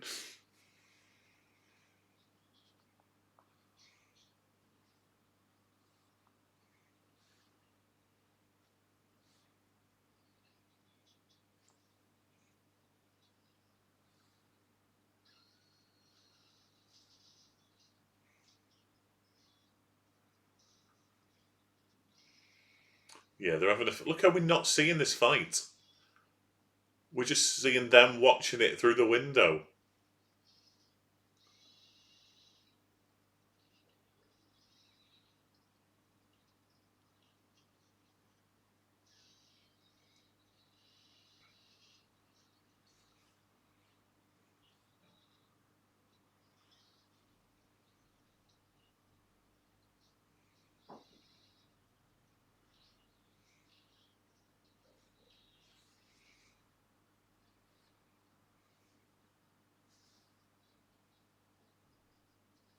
It sounded like Joe beat him there as well.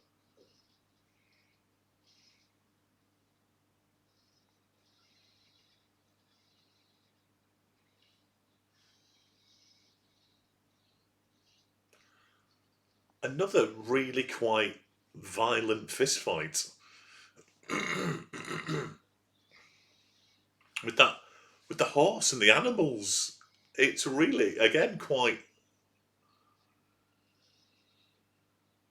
terrifying. Those horses look absolutely. There's the famous dog with its tail between its legs scene.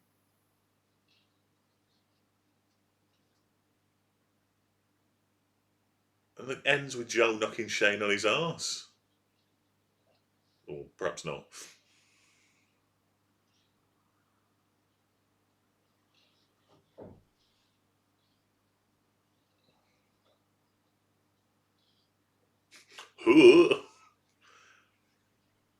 Oh, look how it's ending up against the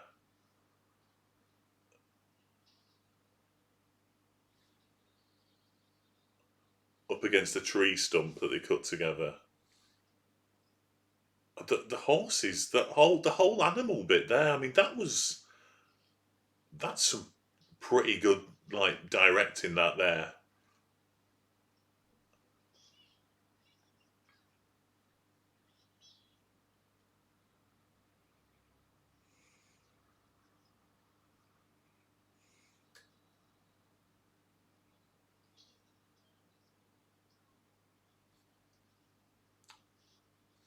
And actually, as you typed that, he was, I hate you. Why have you twatted my dad?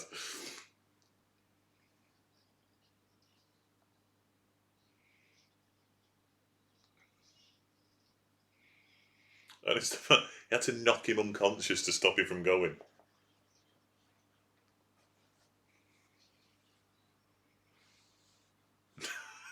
he, he only he only knocked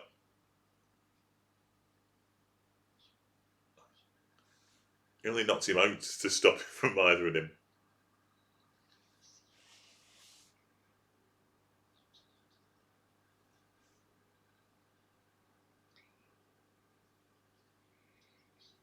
And again, it's like he has to leave because he's in love with the man's wife.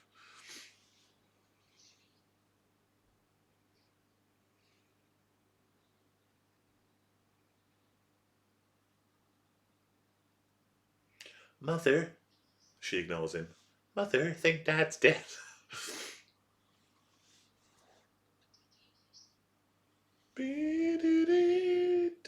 Look how Shane now's got a bit of stubble as well, which he's not really had. Alan Ladd would have been a good everything. I mean, he's absolutely superb in this.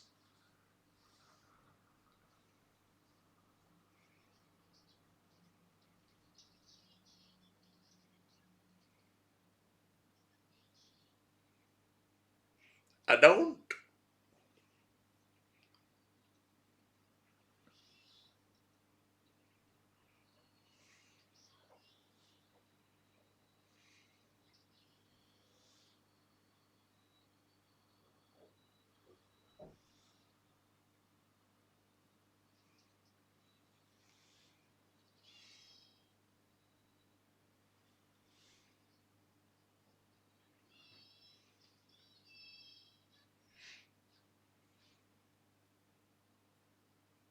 Bloody hell, really? I thought he went on for ages.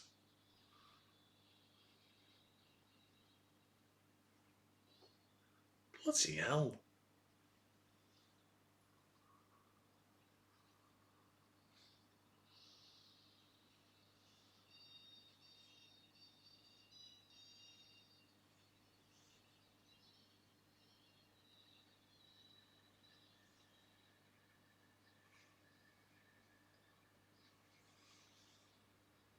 I like how the villain's like an old man as well, like a visibly old man. And it's that idea of, he's the boss because of seniority rather than because of anything else.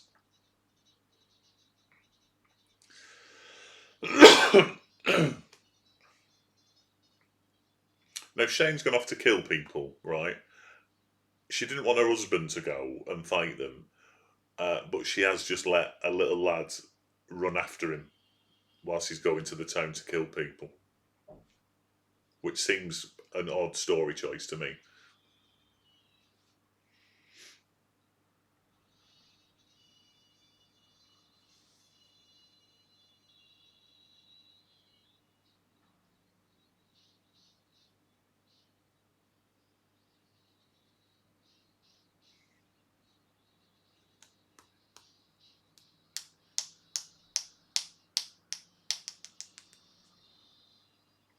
What is that there?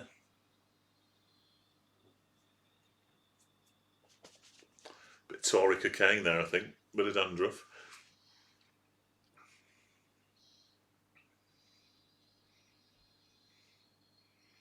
Now, this bit here, we're actually seeing him ride into town with the kid chasing him, the dog chasing the kid, and the music, and it's going on for ages. Oh, bloody hell, of course he did.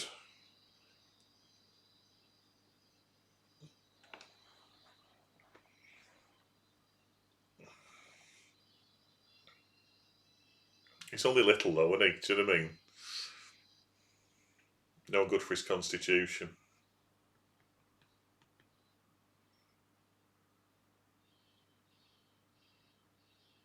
Christ, what a life.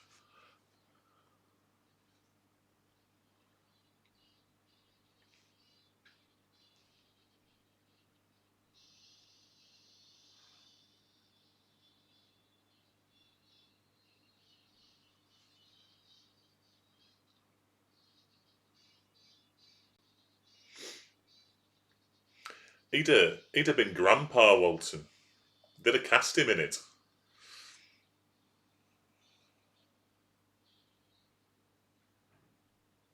I can't believe she's just let the little lad just run off after him.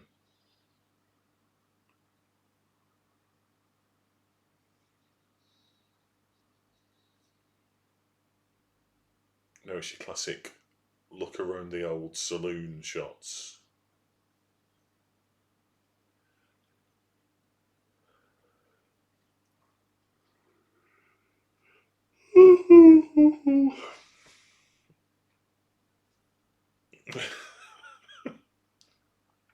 Yeah, oh husband, please don't go and get shot. Little lad, off you pop.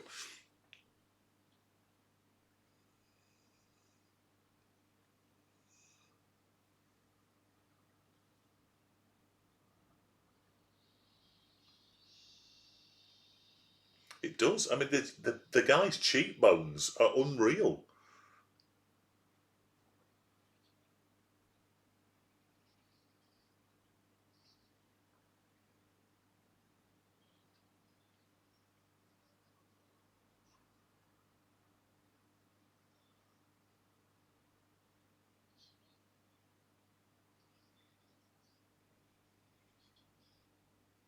It's the flatness of his nose and his face. It's what a face.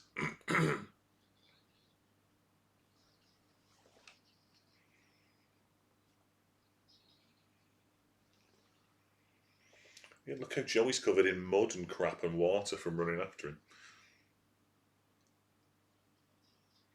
The lighting in this scene.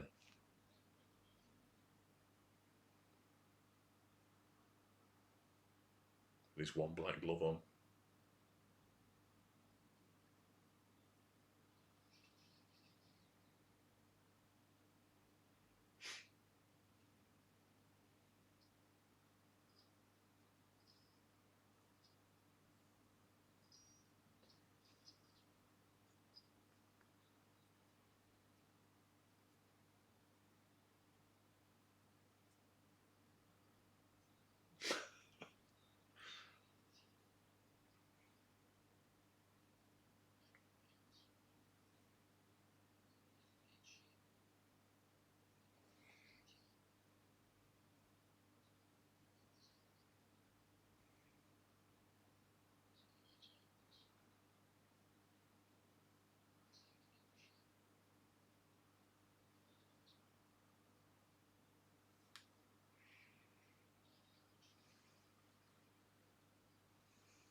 Alan Ladd has a look of someone, and I can't work it out.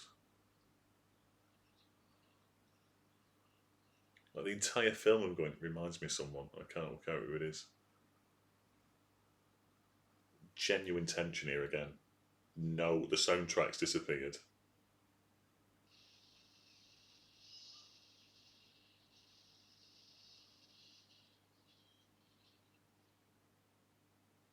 And there you go. No messing about.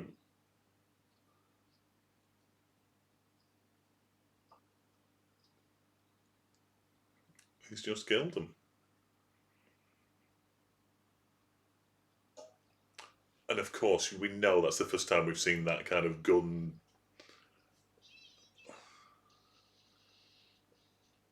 twirl and back into the holster. That death there, that was amazing.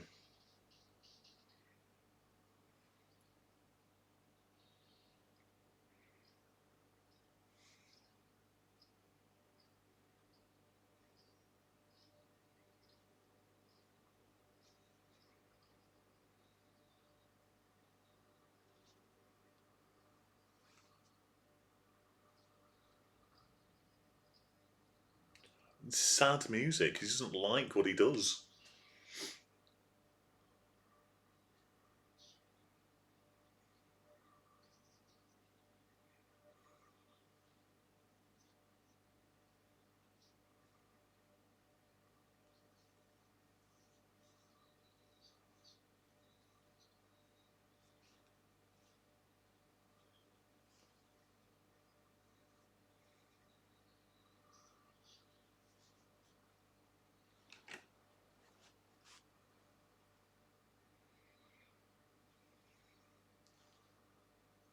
He's not going back.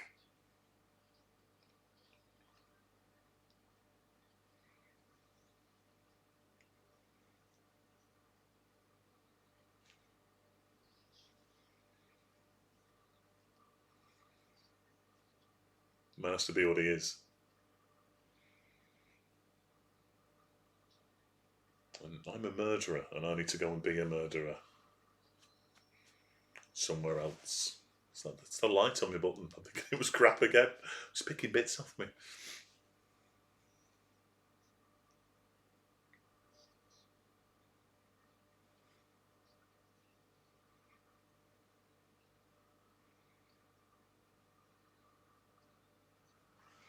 He's pretty good, this kid, to be fair. But from the, I mean, this bit he's excellent in. It's just all the other bits he's been rubbish in. He's been shot as well.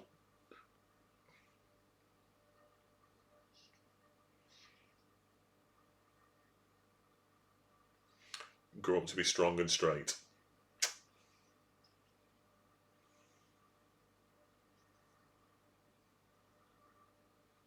Yes, Shane, I will. Okay.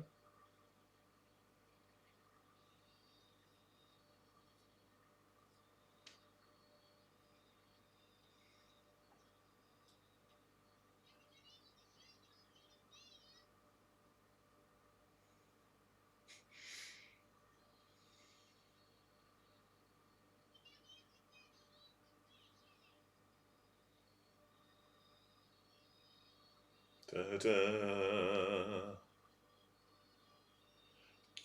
Stop following me, Joey.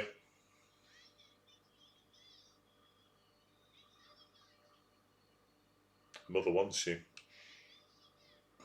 She does.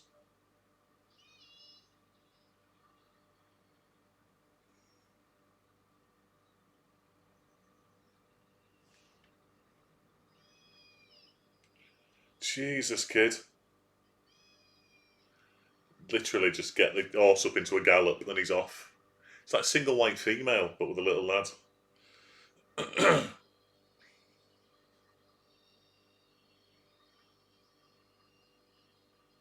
Bye, Shane.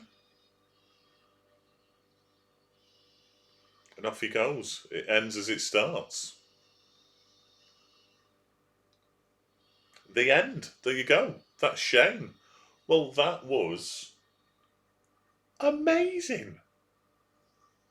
What an amazing film! Is there a better way to start your Wednesday than watching that? There we go. Massively surprised at that one. Massively surprised. What a classic. Right, that's number 261 done. Tomorrow we've got. What have we got tomorrow? We've got Night of the Living Dead, I think, haven't we? We have. 1968, Night of the Living Dead, BBC iPlayer tomorrow morning.